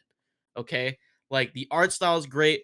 All the characters are adapted really well on screen. They use their abilities that they have in game, and it doesn't look like out of place. It looks like something that's a part of them and a part of their character. Maybe that's maybe that's accredited to the game, the character design, but I think everything in Arcane is like fucking perfect. Oh yeah, Chef's no, kiss, it's great. right? It's great. Both I wouldn't be mad at either of these for our vote, to be honest, because both of them are great. I think Arcane pushes it a little bit more, like worldwide, like world appeal. Like Arcane's like more in there, but Cyberpunk has like my heart. You know what I mean? Garrick. This one was actually a really, really tough choice because of both of the reasons that DJ and Devin shared to the fucking T. But I think at the end of the day, for me, Arcane didn't make me want to go back to playing League of Legends, and Cyberpunk Edge Runners made me personally go back to a game that I avidly shit on for the better part of a fucking year. Like, avidly shit on. Openly, it was just like, fuck this fucking game. And like, it made me care about a universe and a world that in 10 episodes with sitcom runtimes, and it made me give such a big shit about these characters in such amount of time that I like immediately turned around and played 60 hours of this game, just like a million other people did. And like, I don't know, it just like it just seems unheard of and unprecedented for the way that this adaptation reacted to that. So Cyberpunk Edge Runners. Sure. My vote's Uncharted. Okay. No, just kidding. I'm just kidding. This was a really hard choice to have to make because Cyberpunk Edge Runners is a phenomenal anime. It's a phenomenal show. It does some really, really great storytelling. They, in 6 episodes, made us give a fuck about some people that we did not give a fuck about at by the second episode at all. Like, you know what I mean? So like they did an incredible piece of storytelling there. But my vote has to go to Arcane. So Arcane, I feel like where Cyberpunk Edge Runners, I was asking for 2 more episodes. Arcane was perfect. Arcane was perfect. The art is amazing. The people who made the game for League of Legends were a part of the artwork in that show. The storytelling in Arcane was insane. They took like an animated piece of content and elevated it. Enough so that the entire art world was making character art and fan art of Arcane characters for 2 years after, to this day, are still making fan art of this fucking show. My vote has to be for Arcane. Cyberpunk, great fucking show. Amazing fucking show, but I still needed more from it. So, Devin? Sounds like we're going to have to coin flip. Let's do it. Coin flip again. Arcane heads, Cyberpunk tails. Okay, oh my God. I have a dice here. I got it. Okay. Tails. Cyberpunk. Let's go. Okay. All right, I'm not mad. I would have been cool with either of those. I got a 6-sided die, so we can do this from now on. Odds and evens, man. Odds and evens. Odds and evens, yes. On to the next category. We have best debut indie. Let's start going through this a little bit quicker, guys. We got a lot to get through here. Let's go. So, best debut indie. I'm going to go off of names here. We got Neon White. We got Norco. We got Stray. We have Tunic. And Morbid's favorite game, Vampire Survivors. Read the category description for our audio listeners. Oh, yes. This is the best debut game created for a new independent studio. So, Devin, my personal vote is going to be Tunic. Okay. DJ? Tunic as well. Garrick? Ooh, Stray. This one's absolutely going Stray. My vote is also for Stray. All right, odds and evens. So, again. Evens, Stray, odds, Tunic. And I'm just going to hold it up to the camera without even looking at the dice. Yeah. Even. That's a 6. Even. There we go. All right. So, we got Stray. Stray it is. Damn. All right. That's a fucking good game, dude. That's a fucking good game. So good. I haven't touched it yet. But it's amazing. On to our next category, my friends. Content Creator of the Year for a streamer or content creator who has made an important and positive impact on the community in 2022. Oh, my heart. This category sucks. This is tough, dude. Devin, read them off. we got Carl Jacobs, Ludwig, Nabillion, Nabru, and Quinn. Cutie Cinderella. Cutie Cinderella. Yeah. If I could put in my vote first here, and there's a really big reason why, Nabillion deserves this win. Nabillion was a Twitter account with 250,000 plus followers that was consistently putting out video game news on the drop. On the drop. He would be there for people to take news from at the second that it got announced. Nabillion quit doing it because nobody was giving him the respect for it. Like, he stopped a month ago because nobody was financially supporting him for investing his time day in, day out to keep up with video game news. Nabillion absolutely gets my fucking vote here. I like that. Nabillion? I like that. Okay. Yeah, I'm gonna say Nabillion. DJ? I don't know. I'm kind of biased about this because of like the whole discourse surrounding this category. There's someone that I feel like there should be on here that is not on here for whatever reason, and so I'm gonna just leave. I'm gonna just step aside for this one. Let you guys like figure that out. Okay. I'll go with Nabillion for you, for the time being. Okay, Garrick. Yeah, I also kind of feel the same way, DJ. I don't know if it's the same person, but there's somebody I feel like it should be on here. But aside from that, absolutely Nabillion, for all the aforementioned reasons. Perfect. Okay. I'm gonna put this in. Who did you think needed to be on here?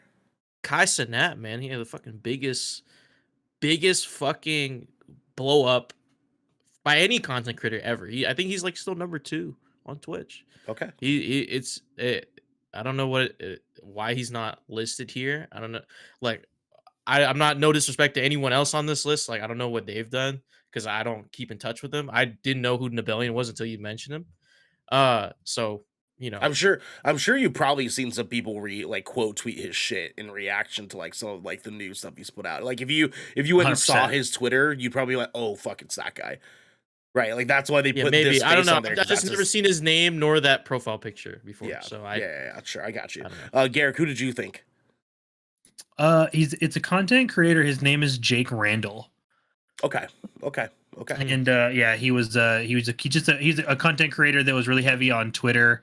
That helped like a lot of people get access to next gen consoles. That by giving them like tools and tips to be able to navigate the bullshit scammer market. And he is also he's a disabled content creator that deals with a lot of personal stuff. I love it. Yeah. Okay. Next category. Best multiplayer for outstanding online multiplayer gameplay and design, including co-op and massive multiplayer experiences, irrespective of game genre or platform. First up, we have Call of Duty Modern Warfare 2 by Infinity Ward and Activision. Then we have Multiverses by Player First Games and Warner Brother Games. Then we have Overwatch 2 by Blizzard, Splatoon 3 by Nintendo EPD. And then we have Teenage Mutant Ninja Turtles Shredder's Revenge by Tribute Games and Dotemu. That's definitely not the vote here. Since me and Garrick, it's definitely not. Since me and Garrick couldn't even finish the game because it was fucking broken as shit. Oh boy! All right, straight up, guys.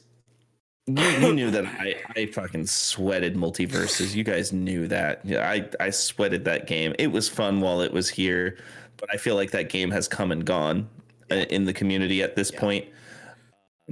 I'm not an Overwatch player myself, but I do know that it is extremely popular within the community. But I also know there was a lot of discourse around Overwatch 2, regardless of it being free to play. My vote is going to be Modern Warfare 2. I have not been pulled into a Call of Duty like this in a long time. The new engine that they have delivered to us is really good. The movement's great. I really like the physics. It still has that arcade element to it, but it is also a gorgeous looking game that 99% of the time runs really well, minus the release of Warzone with the social problems. But they fixed that within 24 hours. So I'm going to have to go with Modern Warfare 2, especially because of how many old friends and people that I used to play games with it has brought back together as well. DJ, be quick. What's your vote? It has to be man. This is hard because I would say Modern Warfare, but there's a lot of issues that we've gone across, like most of these games in this category. But my vote came for Multiverses because it was just kind of plug and play. I don't think we had any issues really playing the game, and if it's for best multiplayer and it includes like our experiences, I think Multiverses was the smoothest experience that we've had. Besides, like one or two people kind of like disconnecting. Mm-hmm. Okay. So Multiverses, your final vote? Yeah, for me. All right. Garrick? My vote's more or less going to be a throwaway, but that's fine. But honestly, man, I think this one straight up goes to Splatoon 3. Oh, you don't, wow. you don't sell 8 million fucking copies in 3 months for no fucking reason. Like this is hands down the most successful launch of this franchise has ever had, and that's why it's here on this list, because it did everything that the community asked for and then some, and it has made it a much more approachable experience. So I think it just deserves a vote. Splatoon 3. Okay. It's have to be the tiebreaker here for all of us. So I think all of these games besides Ninja Turtles is deserving in one way or another. I know Overwatch 2 has gotten a lot of hate because it is a skinned copy of Overwatch, and also they have their issues with logging in, and you have to have a cell phone. You can't have Cricket Wireless if you want to log into that game. It's just fucking ridiculous, dude. My vote is going to go to Modern Warfare 2. I think that I've seen minimal complaints about this game. Minimal fucking complaints. Actually, I've seen a majority of people be very, very happy about this game, and we know how toxic Call of Duty fans are. They will complain about fucking anything with a goddamn game, and there's been very, very small complaints about this fucking game. I think that the social zeitgeist around Call of Duty is definitely something that is important to consider for both negative and positive, and I think Modern Warfare 2 knocked it out of the park. Even outside of my own experience, which I haven't really played much at all since for like the past like 2 weeks, but I think it's a very smooth, polished experience, and they deserve the credit for that. I would buy to Multiverses as a personal choice because I did love that game, but as Devin said, it came and went, and that I think is what takes it away from me. And Splatoon 3 is, I think, fair enough. I think the cult fan base behind Splatoon 3 is what sold for Splatoon 3, which obviously the argument can be made for COD as well, but I think because Call of Duty's obviously like massive majority cult following, that has to take the cake for them. They knew that they were going to have to capitalize to make people happy, and they actually capitalized. So yeah. Majority there. Next category. Fair enough. Best sports / racing game, and this is for the best traditional and non-traditional sports and racing game. First up, we have F1 22 by Codemasters at EA Sports. Then we have FIFA 23 at EA Vancouver, Romania, EA Sports. Then we have NBA 2K23 by Visual Concepts over at 2K Sports. Gran Turismo 7 by Polyphony Digital at Sony Interactive Entertainment. And then we have Ollie World from Roll7 / Private Division. And my vote is going to go to Ollie World. I like that because I don't think I think all of us have not played a majority of these games, if any of them. So DJ, what's your vote? I don't want to support microtransactions, predatory microtransactions. So FIFA and NBA 2K are out of my list here. Thank you. Gran Turismo is boring. Gran Turismo was really boring. bad with those two. Gran Turismo was really bad with microtransactions as well. Okay, fuck Gran Turismo as well. F1, I hear the F1 games are actually really good. Same, but actually. It's EA Sports again, so fuck them. So Ollie World for me. I think, yeah. I love it. Garrick. Oh yeah, this is easy. Ollie World. Absolutely. Yeah, Ollie World, 110%. Unanimous Ollie GK World. vote, ladies. Our first one. Let's go, gentlemen. Let's go. Unanimous. All right, next category. It took us like 10 categories to get there. Best sim and strategy game. This is for the best game focused on real-time or turn-based simulation or strategy gameplay, irrespective of platform. First up, we got Dune Spice Wars by Shiro Games at Funcom. Then we have Mario plus Rabbids Sparks of Hope by Ubisoft Milan Paris at Ubisoft. Then we have Total War Warhammer 3 by Creative Assembly at Sega. Then we have 2 Point Campus by 2 Point Studios by Sega. And then we have Victoria 3 by Paradox Development Studio at Paradox Interactive. My vote for this... I haven't played any of these games, guys, but I've heard some things from Garrick. But I'm gonna have to go with what I think is going to be the biggest community focus for this game, and also how much I know that the previous installment was praised. I'm gonna go with Mario plus Rabbids Sparks of Hope. That's not what I thought you were gonna say after all that. Okay, all right, DJ. I know our vote's gonna go towards Dune Spice Wars, but my personal vote was Mario Rabbids Sparks of Hope as well. Oh wow! So, all right, Mario and Rabbids. Okay, Garrick. Oh, dude, Dune Spice Wars, man. I knew it. I have played 3 of the 5 here, and they're all really good games. And I honestly think Mario Rabbids is like so fucking close of a second, but Dune Spice Wars it scratches like the same itch that like Civilization does for a lot of people. Okay. In the Dune universe. Yes.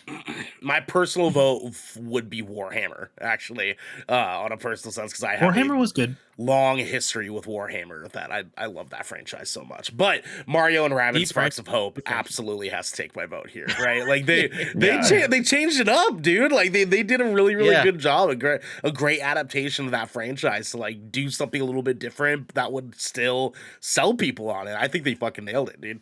We need more games like that. I feel like absolutely, absolutely. I need a fucking remake of Final Fantasy Tactics. Come on, come on. Yep, it's coming. Next category. Best family game. For the best game appropriate for family play, irrespective of genre or platform. They did this last year too. Best family. Best family. They didn't say game, but yeah. Haunting of Hill House. Kirby and the Forgotten Land. This is coming from Hall Laboratory over at Nintendo.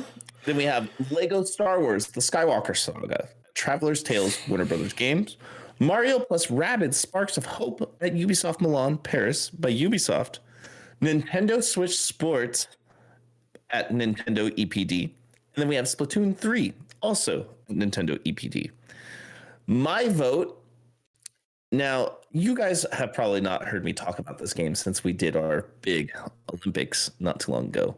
Oh boy, here we go. Boy, let me tell you, when I go over to my parents' house and we're having family dinner, there's some friends over, we bust out Nintendo Switch Sports and play bowling as a family. So, my vote is going to go with Nintendo Switch Sports. DJ. Kirby and the Forgotten Land. Let's fucking go, baby. That's my vote too. Kirby, put some fucking respect on his name, baby. Yeah, put some big respect suck, on Kirby. Baby. The big suck. Did you see that I shared for you guys with did you guys see that meme I shared with you guys with Namor? Oh yeah, absolutely. Oh yeah. Oh god. Yeah. No, dude, Kirby, my daughter went fucking ballistic over this game. It is the perfect adventure platformer game, dude. It's perfect. This game deserves so many more accolades for this, dude. Anyways, I'm gonna. That's fine. It's fine. Jared, what's your choice? Go ahead. Oh, dude, Nintendo Switch Sports all the fucking way, dude. This is my family game of choice. I have literally brought my Switch to family gatherings specifically to play this game. I'm doing it on Thanksgiving. Like, it's fucking happening. All right, boys. Garrett threw his arm. Even Kirby, odd, Nintendo Switch Sports. Okay. Let's go. Yeah. Odd, we rescind Switch Nintendo Sports. Switch Sports. Oh, Damn. Shane. Damn. Shane. Thank you for the sub. Thank you, for the doggy sub, dog. Shane. We appreciate you, dog. Thank you. All right, guys. Next category. Best fighting game. For the best game designed primarily around the head-to-head combat, we got DNF Duel by Arc System Works. Then we have JoJo's Bizarre Adventure All-Star Battle R by CyberConnect 2 Co. Ltd. Limited at Bandai Namco. Then we have King of Fighters 15 by SNK at Playon, yeah, Multiverses. Plyon, yeah. Plyon. And then Sifu. Now, I'm sure we all saw some discourse around Sifu being on this list, which I feel like it is very deserving because it's a fighting game. It's about fighting. Dude, it is the only non-traditional fighting game on here. Mm-hmm. Yeah. Mm-hmm. It's not traditional in the sense of like the head-to-head. There's no head-to-head combat. It's all like adventure, like kind of like a beat 'em up. Which I mean, it is head to head though. You're getting beat the fuck up. It is head to head though. You're doing what, like a series of 1v1 fights. The only difference is that it's not PvP. Yes, it's I feel like that's and it's a roguelike I don't know. too. Well, either way, it's on here. Devin, what's your vote? Yeah, it's on here. Cast So that vote. Devin, vote. Sifu. DJ, Sifu. Garrick, Sifu. Sifu, baby, let's fucking go! Let's go! I saw. I like the minute I saw it on here, I was just like, "This deserves to be on here," and like it got my personal vote immediately. Yep. Next category, guys. Best role playing. For the best game designed with rich player character customization and progression, including massively multiplayer experiences. We have Elden Ring from Software. We might as well just stop right now. Live over at Square Enix / Nintendo. We have Pokemon Legends Arceus by Game Freak at Nintendo. We also have Triangle Strategy at ArtThink from Square Enix. That's a funny studio name. And we have Xenoblade Chronicles 3 at Monolith Soft Nintendo, which is a game that actually has me very interested in. But it's one of those things, it's like waiting for a sale, but Nintendo sales, you know. So if I may actually go first, Xenoblade Chronicles 3 is getting a lot of love. I want to make sure that is known first and foremost. God damn, that's a beautiful ass game. On Switch, it is a fucking pretty ass game, dude. Like, that is a really good looking game.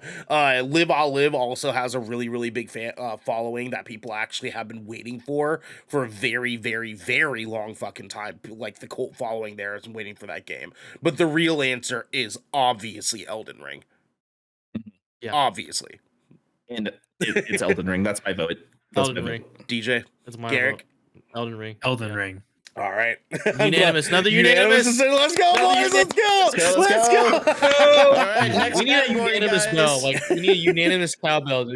Yeah, let's go. Let's do it. Next category. Best action adventure game. For the best action adventure game combining combat with traversal and puzzle solving. First up, we have A Plague Tale Requiem by Asobo Studio at Focus Entertainment. Next up, we have God of War Ragnarok by Sony Santa Monica at Sony Interactive Entertainment.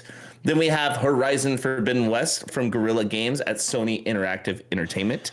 Then we have Stray from Blue 12 Studio over at Annapurna. And then we have Tunic by the Tunic team at Finji. Oh, fuck. This is so hard. This is actually hard. Oh, fuck. Okay. So can I preference this? Do it. I feel like this is the category that Horizon Forbidden West gets. Personally, because I don't think I think all these games are gonna win bigger awards. So yeah, I think my vote's Horizon Forbidden West as well. I think it fits best here because Stray deserves more, Tunic deserves more, and we already know what the conversation around Ragnarok is gonna be. I think Horizon Forbidden West stops here. So that's my vote there. DJ. Yeah, I would agree. God of War Ragnarok. Oh fuck! Okay, he's going in. He thinks they're gonna win those 3 awards again, doggy dog. Let's go, Garrick. Yeah. Dude, Horizon ain't winning shit this year. God of War Ragnarok. God damn, dude. Yeah. God damn. Okay, all right. We have a tie. Even All right. Ragnarok odds Horizon Forbidden West. Yeah. Yeah, even that is Even. a 2. Let's go. Ragnarok. God of War Ragnarok. Wow. Baby. All right. We get those multiple awards, baby. They said it was the end of the world. Now, Yeah. Shane does mention a Plague Tale, and I do want to make sure that we give Plague Great Tale game. some respect. But it came out too late in the year.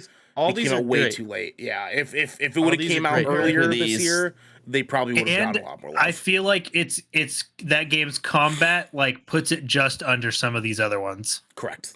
100%. It's traversal though, and the adventure, And fantastic. its puzzles are great. Next category, my friends. Best action game. For the best game in action genre, focused primarily on combat. First up, we have Bayonetta 3 by Platinum Games over at Nintendo.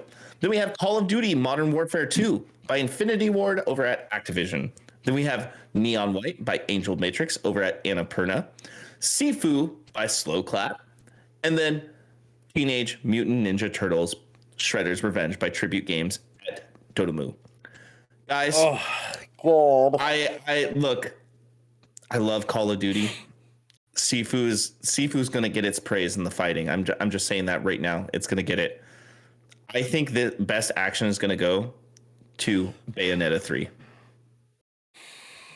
Oh, okay. DJ. I'm going Sifu, bro. Garrick. Sifu's good.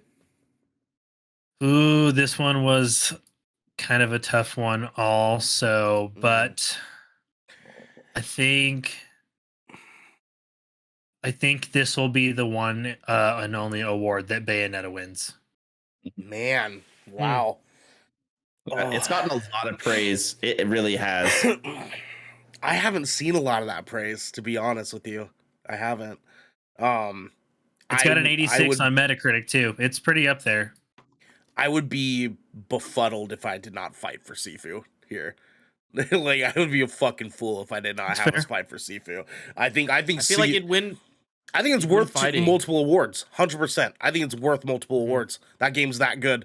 like, It's great. goddamn, dude. All right, so even Bayonetta, odds Sifu. Even. Bayonetta. All right. Even Bayonetta 3. All right. All right. Next category. Best VR AR experience. For the best game experience playable in virtual or augmented reality, irrespective of platform. First up, we have After the Fall, by Vertigo Games. Then we have Among Us VR by Shell Games over at Innersloth. Then we have Bone Lab by Stress Level 0. Then we have Moss Book 2 by Polyarch, and Red Matter 2 by Vertical Robot. So this one last year we actually skipped. I don't know if we even actually have any real votes here because none of us do VR. I do. At all. Okay, so Devin, go ahead. I've heard very good things about Moss, the first one and the second edition. I have heard that it is a sweet, wholesome game with a great adventure and has a lot of action incorporated with it. All right, DJ. Moss looks like a cute game, and I would have voted for it, but every clip I've seen on TikTok is from Bone Lab. Motherfuckers doing 360s and shit. Yeah. And that shit looks fun as fuck. So Yeah. Bone Lab. Garrick.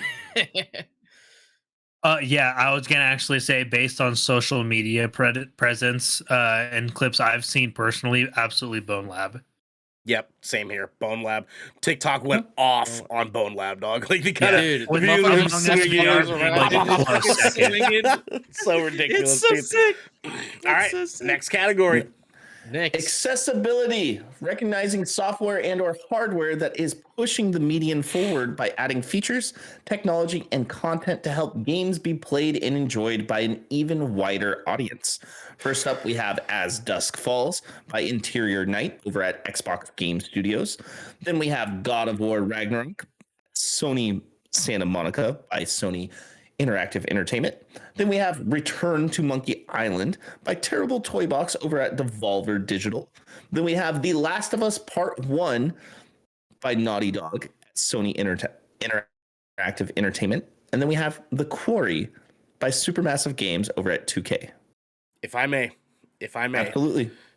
The Last of Us Part 1, actually, The Last of Us Part 2 won an award a couple years ago for having best accessibility, and they put all of those accessibility settings into Part 1 and then some. So that gets my vote.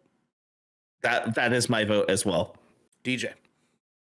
I'll have to agree with you guys. I played none of these games. Okay. Garrick.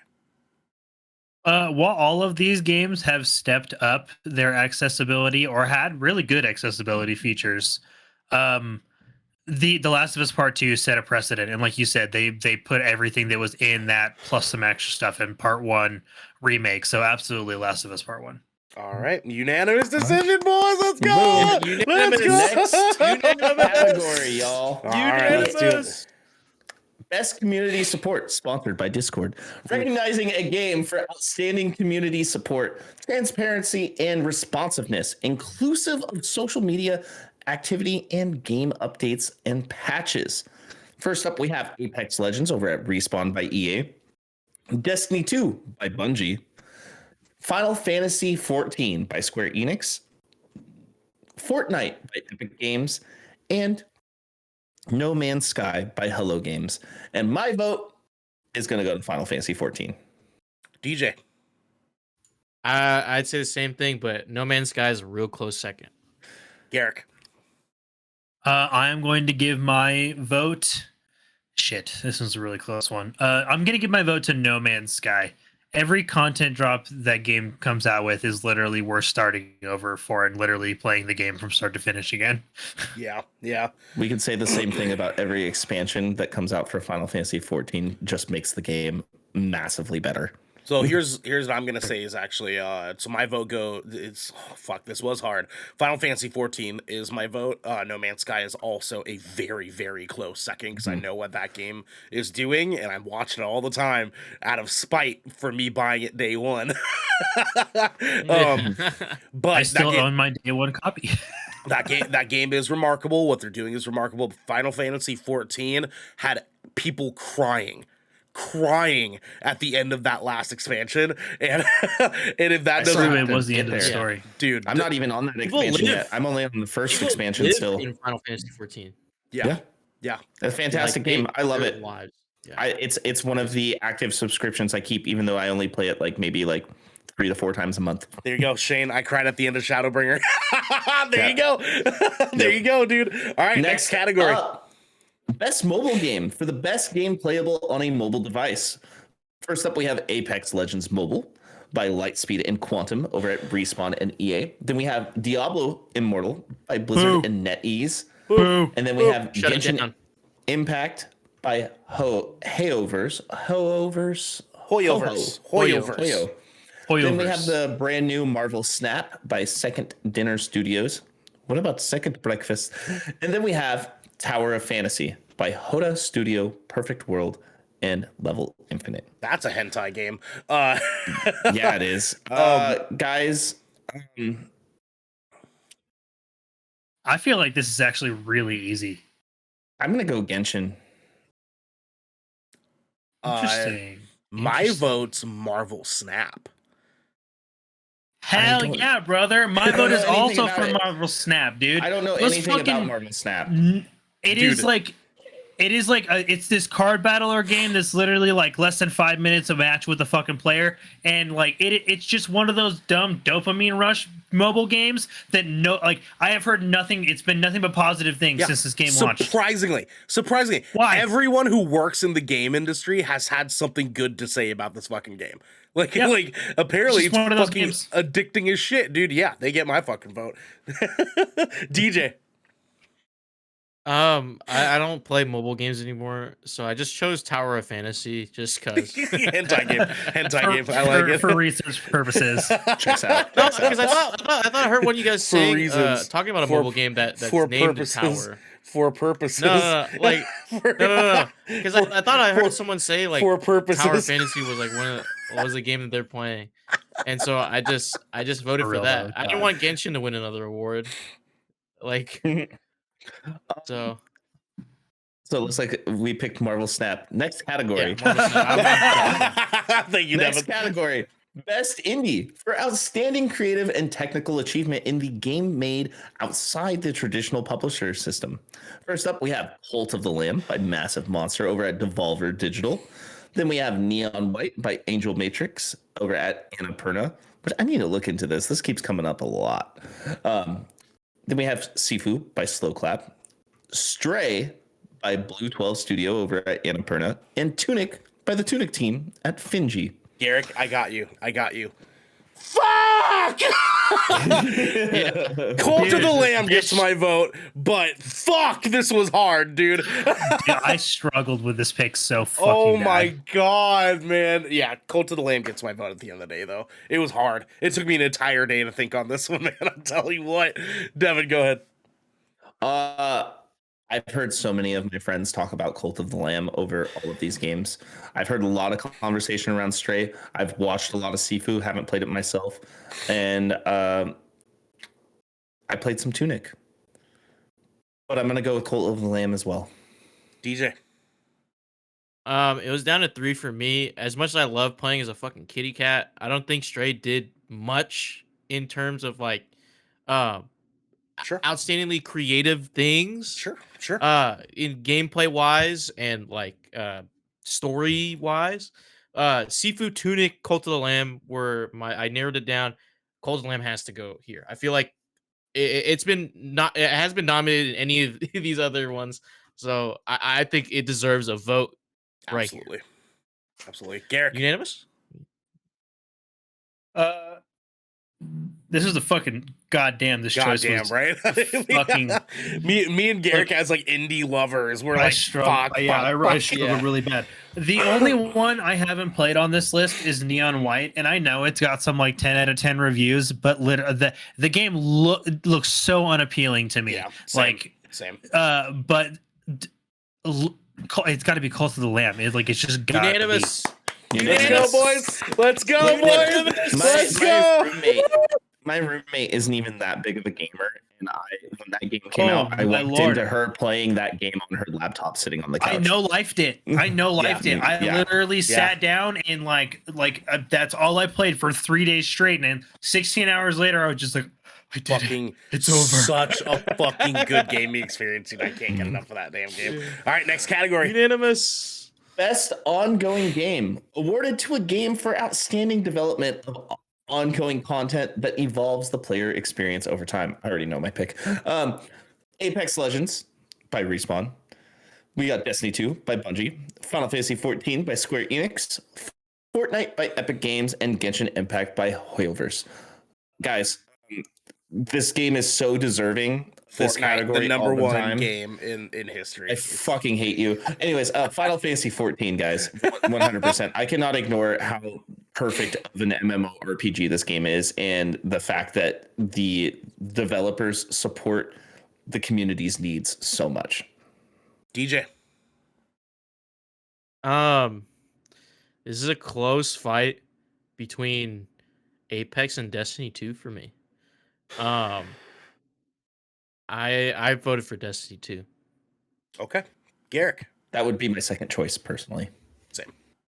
This one was really tough, but when I was considering the vote through the perspective of evolving the player experience over time, I felt like that little tidbit of information made it so Destiny 2 had a little bit more impact and won out for me. Wow. Okay.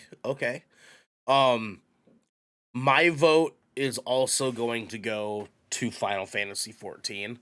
There's a massive amount of the Destiny community that is actually not happy with where Destiny is right now, and that includes the latest installment. Okay.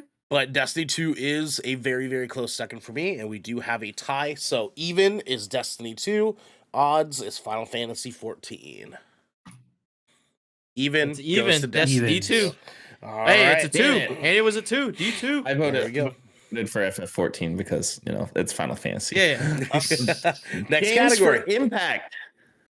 I don't know. This is another fuck one. Provoking game with a pro, social meaning or message. First up, we have Memoir Blue by Cloisters Interactive over at Annapurna. Then we have As Dusk Fall by Interior Night over at Xbox Game Studios. Then we have Citizen Sleeper from Jump Over the Age at Fellow Traveler. Then we have Endling, Extinction is Forever by Hero Beat Studios over at Handy Games. Then we have Hindsight at Team Hindsight over at Annapurna. And then we have I Was a Teenage Exocolonist by Northway Games over at Finji. So, Devin, I know this is not really your category because this is a lot of times this ends up being a lot of indie hits. But do you have a vote? But I respect them. I do. I'm going to go with As Dusk Falls. It has a lot of character development and a lot of choice making and a lot of reflecting on your own self when interacting with the characters within the game. Sure. Okay. DJ. I haven't heard of any of these games, so I chose the one that looked the coolest, which was Citizen Sleeper. Okay. I like it. Garrick. While this was a really tough choice, I also feel like my vote needs to go to Citizen Sleeper. Wow. Holy shit. Okay. All right. Why is that?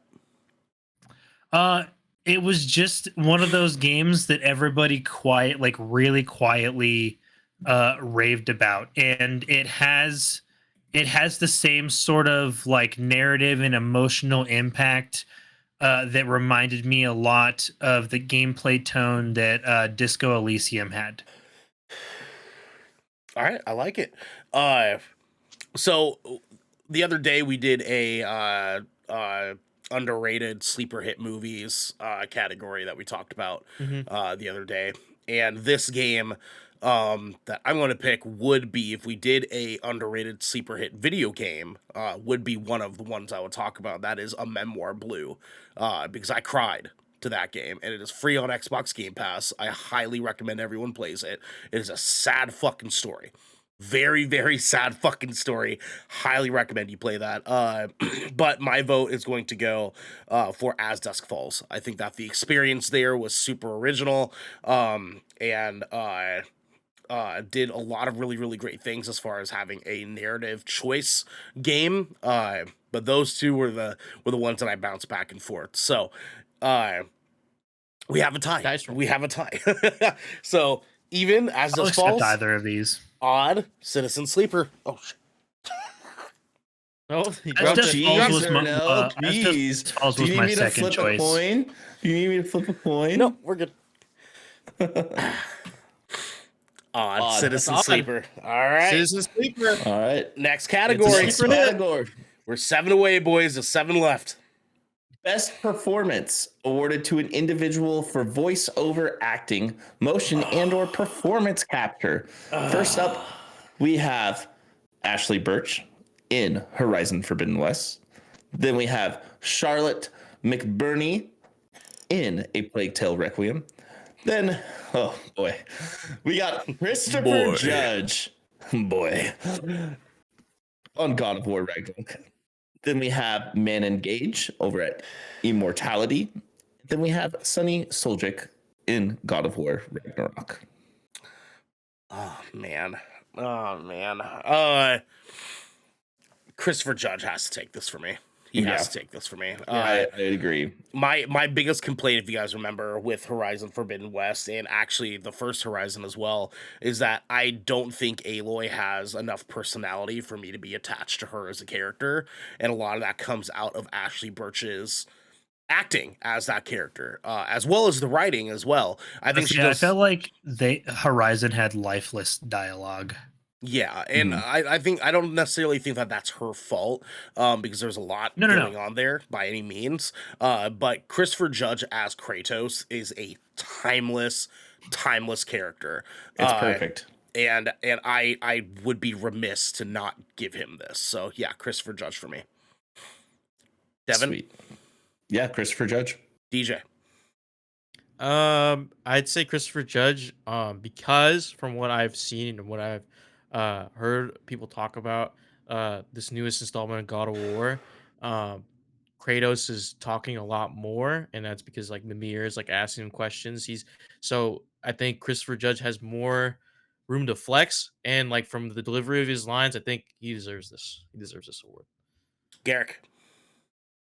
Yeah, basically everything DJ just said. He has way more lines as Kratos in Ragnarok, which really elevated the depth of his character this time around, and it elevated everything that made his character fantastic in God of War 2018. It's got to be Christopher Judge. Unanimous decision, boys. Let's go. Unanimous. Let's go, Christopher Judge. Unanimous. Daddy Chris. Let's go. Unanimous. All right, next category. Now, I'm hosting. Best audio design. Recognizing the best in-game audio and sound design. We have Call of Duty Modern Warfare 2 by Infinity Ward at Activision. Elden Ring at From Software over at Bandai Namco. God of War Ragnarok at Sony Santa Monica at Sony Interactive Entertainment. Then Gran Turismo 7 at Polyphony Sony Interactive Entertainment. And then we have Horizon Forbidden West at Guerrilla Games at Sony Interactive Entertainment. Guys, my hat's off is going to go to Call of Duty Modern Warfare 2. The sound design in that game is fantastic. Everything from the footsteps to the random debris flying around on the map to the different sounds of the guns. Even the way that the guns change their sounds based off of the attachments that you use on them and the tuning. It's the best sounding shooter I've ever played. DJ? I have to go with. I have to lean towards Call of Duty, even though I voted for Elden Ring. I enjoyed the sound design in Elden Ring a lot. But yeah, Call of Duty, you can hear like shit whizzing past you. It changes if you're indoors or outdoors, and it's just a lot that went into that sound design for that game. Garrick? Honestly, even though I haven't played the game, my vote's definitely going to end up going towards Call of Duty. I'm fucking affronted that Elden Ring is even on here. Like that shit. Honestly, me too. I'm a little bit fucking weird. There's better fucking games. Like the sound design of that. I was like, it's just a fucking. It was just another goddamn From Software game. It sounds like every other fucking Dark Souls game did. Like it sounds the same. I was like, it's like. But the thing is like Call of Duty's sound design is always like a step above when it comes to like their footsteps, their use of like sound suppression and 3D audio, and the way that their guns always sound and feel in game. So Call of Duty, absolutely. Yeah, which is like exactly. Personally, I'm surprised Destiny 2 wasn't on here because their sound design is really good too. They're never on here anymore, unfortunately. But all those reasons are why I'm going to give it to Modern Warfare 2 as well. Let's go. Unanimous decision. Unanimous. Let's go. This one's gonna be difficult, guys. Next category. Best score in music for outstanding music inclusive of score, original song, and or licensed soundtrack. Damn. First up, we have A Plague Tale Requiem with Oliver Derivière as the composer. Then we have Derivière. Then we have Elden Ring with Tsukasa Saito as the composer. Then we have God of War Ragnarok with Bear McCreary as the composer. Then we have Metal Hellsinger with Two Feathers as the composer, and lots of bands that should be getting recognition, honestly. And we have Xenoblade Chronicles 3 by Yasunori Mitsuda as the composer. God damn, if this ain't Metal Hellsinger, bro. Yeah. God damn. Look, I'm biased. I'm picking Metal Hellsinger. I mean, like, God of War Ragnarok's like score and music and stuff is mwah. But Metal Hellsinger went another level to get us that game. It has to be that, man. It has to be that. DJ.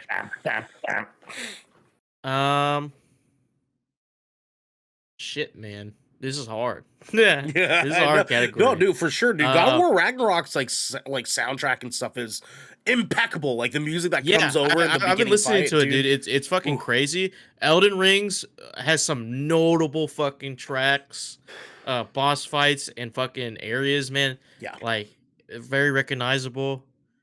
But I'll lean with you guys on Metal Hellsinger if that's where we're going for. All right, Garrett. To the dark side.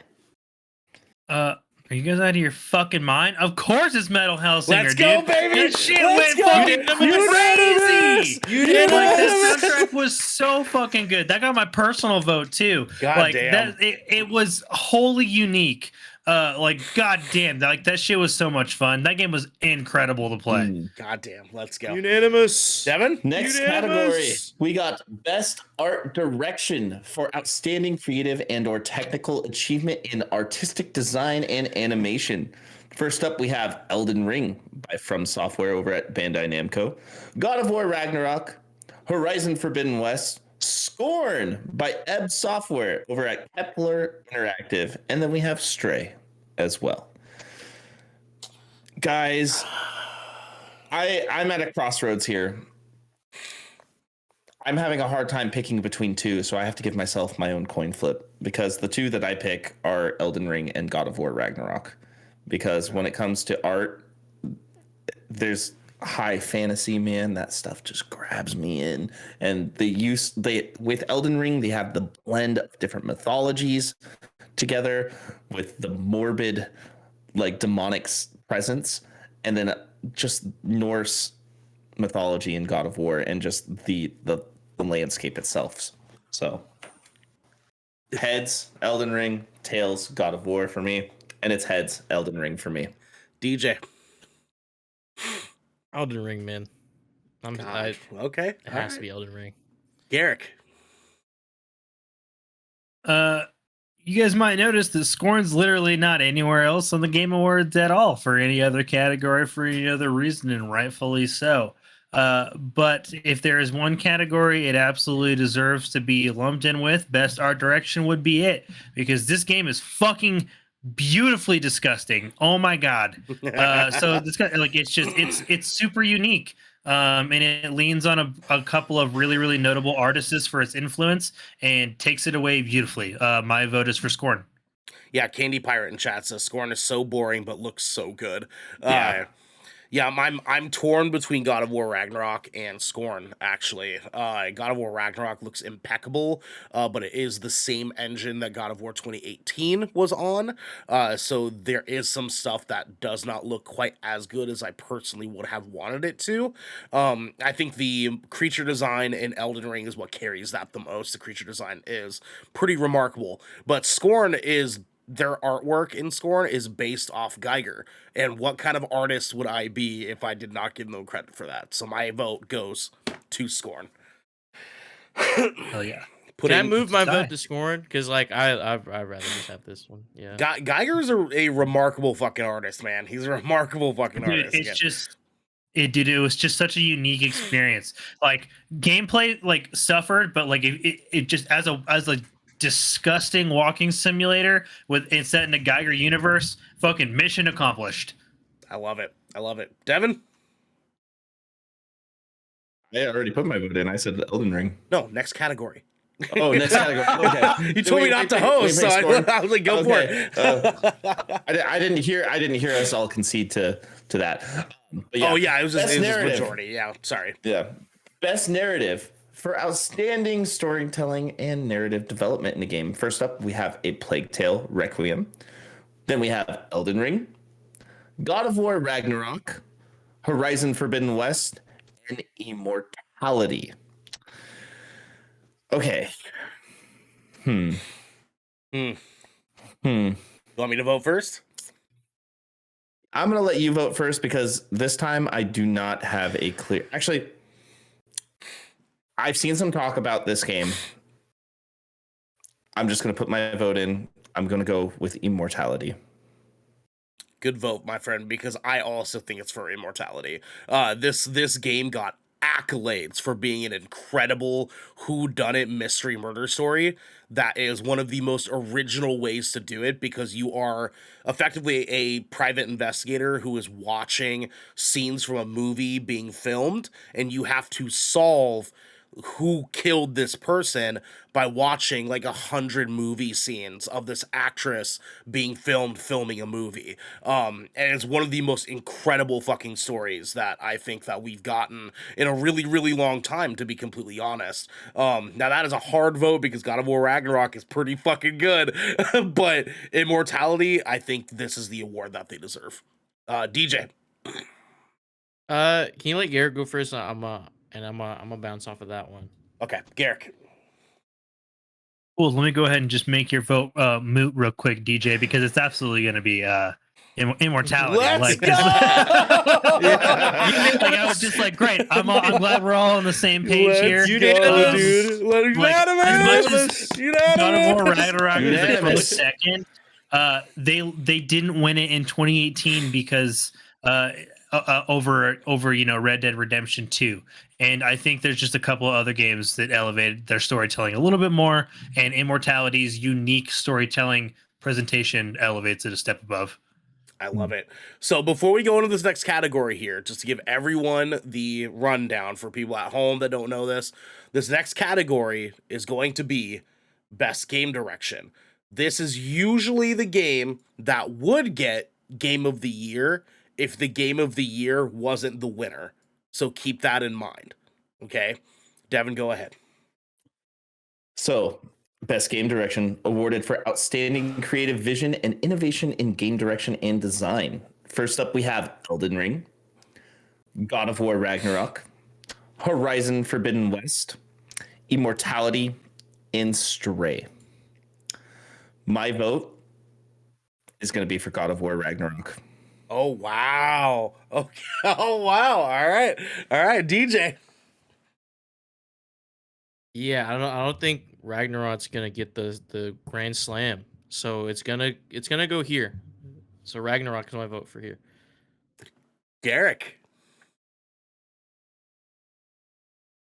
Yep.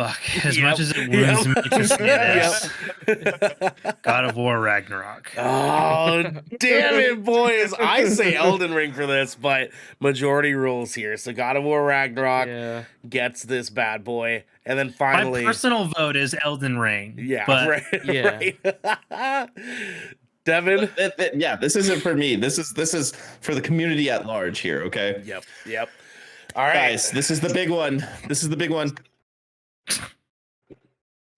God damn it. Game of the Year, recognizing a game that delivers the absolute best experience across all creative and technical fields.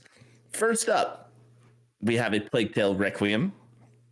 Then we have Elden Ring, God of War Ragnarok, Horizon Forbidden West, Stray, and Xenoblade Chronicles 3. You were pinging a little bit, but that is God of War Ragnarok. You were cutting in and out for a quick second there. Devin. It's Elden Ring this year. I'm sorry. It's Elden Ring. DJ. Look. Here's the thing. Okay. I'm not even a huge FromSoft fan. I did buy this game. I did put in about 18 hours into this game, 20 hours, and I just never went back. It took me a long time to get to the point where I was like, oh, I can play this game. And then something happened and I just stopped. But that cultural zeitgeist was just so massive. It was so widely accepted and just such a big deal. God of War has not been in the conversation like Elden Ring has been. DJ. God, I agree with Devin, man. I mean, like, Elden Ring, dude. Elden Ring. I have 85 hours in a fucking game. Okay? All right? I played Dark Souls 3, but I wasn't super into it. But Elden Ring made me want to just fucking gouge myself with fucking fucking FromSoft lore, like down to my fucking bowels, man. Like just ingesting lore and like making fucking stories about this fucking world and shit. Like everyone having a hard time with Radon, like every fucking body, okay? And then Melania, like everyone everyone at the time playing the game, they're like, oh, we're all stuck on this part, or we're all stuck here. And like, we see this guy's gonna help us beat with this. Like the what let me solo her guy, like that created a thing of its own too. Like Elden Ring is just yeah. Yeah, so it has to be Elden Ring here. The memes, everything. Elden Ring has to be up here. Garrick. Oh, dude, this one. Look, FromSoft was able to take a Game of the Year award away with Sekiro, and this did everything that game did, and then they were just like, we're just gonna dump so much more onto it, and also make it so you're gonna discover secrets in this game after you've been playing it for 500 hours. It's fucking Elden Ring. God damn it, man. Well, I need more of you guys to play God of War Ragnarok, man. God damn it, man. God damn it, man. Give me a PS4 Pro, and then we'll talk. This game is fucking... God of War Ragnarok's hella fucking game of the year, dude. It's so good, man. But majority rules here. Elden Ring gets the official GK Game of the Year. Game of the Year. Category vote. Boys, holy shit. We did it. We did it, boys. We did it. We absolutely fucking did it. Devin, which vote are we missing? Which one are we missing here? It says 30 out of 31. That's what's the you're gonna find out here. Wait, what did you not vote on? I don't know. Oh wait. Mobile. We didn't click Marvel Snap. Yeah, my bad. We just skipped it. Yeah. There we go. Okay. There we go. We're good. It. Devin, right. tell them our schedule for the rest of the week. Guys, we got a short week. Tomorrow, we're doing another Vermilion Voyages with Garrick here, and he's going to be playing Pokemon Scarlet. That's going to be at 7 p.m. West Coast, Best Coast time. Come hang out with him. It's going to be good. It's going to be good. Thursday and Friday, we are doing no content. We are spending some time with our families and our friends and doing things for the benefit of our own mental health for once. Yep. But join us this Saturday at 12 p.m. West Coast time, 3 p.m. East Coast time, because we are doing another GK podcast where we are reviewing Guardians of the Galaxy Holiday Special. Come hang out, be a part of the conversation. It looks really fun. And God, do I love me some Kevin Bacon. This has been the Good Kraken Podcast, your choice for all the nerdy video game and pop media news, reviews, and discussions that you wanted to hear live every Tuesday at 7 p.m. and Saturday at 12 p.m. right here at twitch.tv/Good Kraken Show. If you're riding this wave, you can head on over to our Discord where you can submit questions and topics to the show, get exclusive content, and soon, have early access before episodes go live on podcasts and video services across the digital sea.